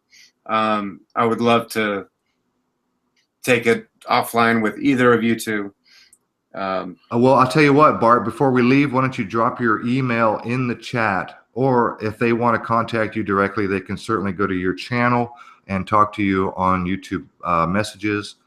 Look, if you got a wrench, I love you. YouTube channel. That's awfully rude, white chocolate. I need to give you a wrench. Amy, would you go get me that URL so I could do that real quick? Awfully Rude White Chocolate has been around for a while. He comments a lot, and it's first time in the chat. So welcome to Awfully Rude White Chocolate. He's usually leaves a lot of comments under the video. But if you got a wrench, I love you. And if I haven't mentioned your name, I'm sorry. I'm just scanning the chat real fast. But thank you, everybody, to your contributions in the chat. Thank you for your little gem drops of information. It's always nice to see regulars. Karen McCardle, did I give you a wrench? I think I did. I'm way back in the older part of the chat. Greatest Potential, Broadsword, Illusion Shattered. Just everybody that's been in the chat. Thanks to everybody. And one more time, we do love you, Bart. You're here for a reason. And welcome our new co-host, Bart. Right. You guys, hope you like him because you're going to be seeing a lot of him. Like it or not. That's right. And Bart, you're the guy running our promo, our intro and outro. So. Shit! I gotta get the promo shit now. Yeah. I thought I was gonna let off the hook here because I got to pee so bad. No, you got a job now, bro. You got shit to do. We did the outro. All right, so I'm just going to scan the chat if there's anybody I didn't mention. We do like to give props to our folks. I haven't seen in a while. I haven't seen Juxtapose. I haven't seen Zach Juxtapose. Oh, Zach Hawkins was in here earlier. He's my buddy in Georgia. Killendale, that's right. We're going to see Killendale.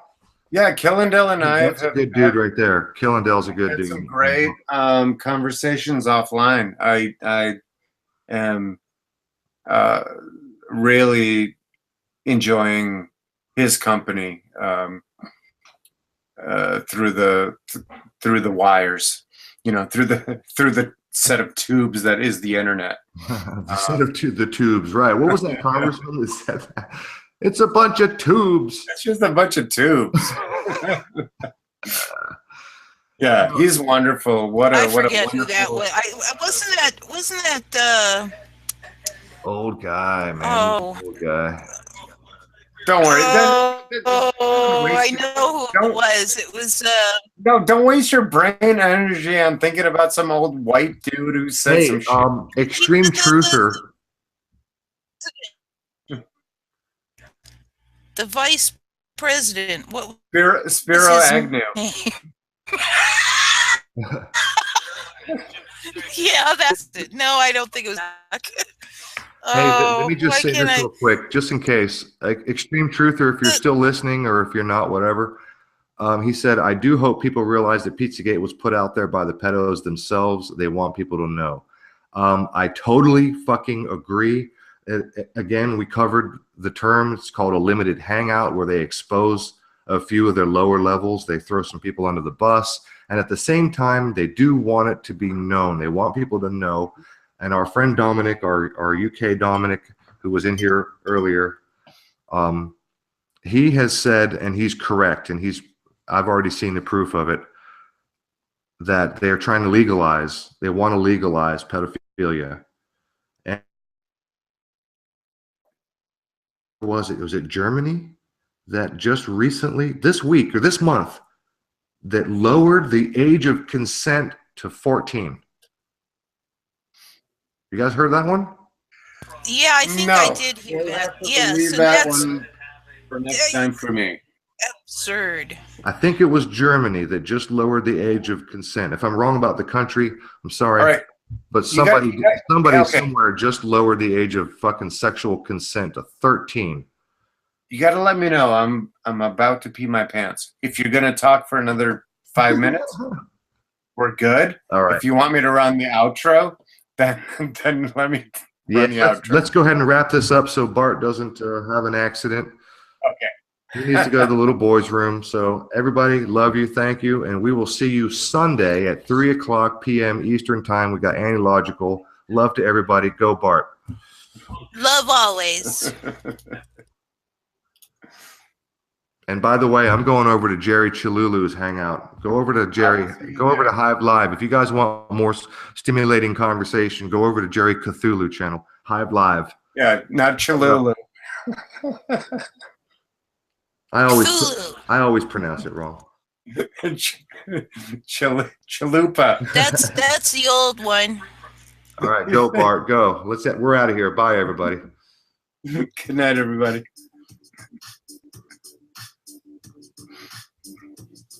Turn your volume up.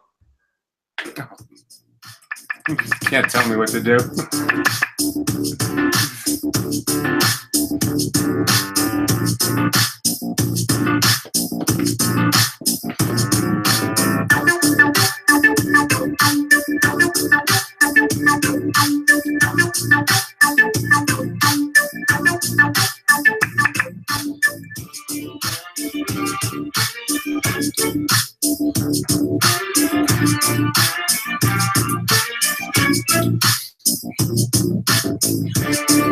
With this one, yeah.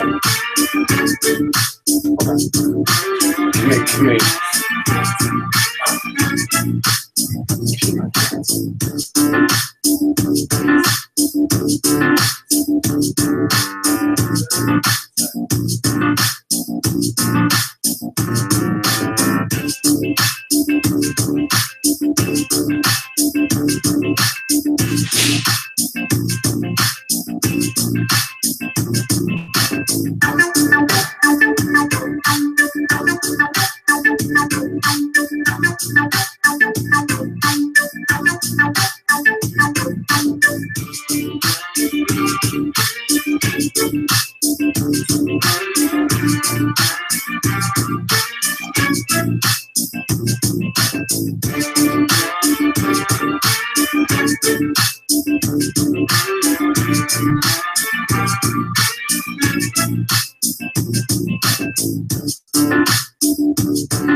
Thank you.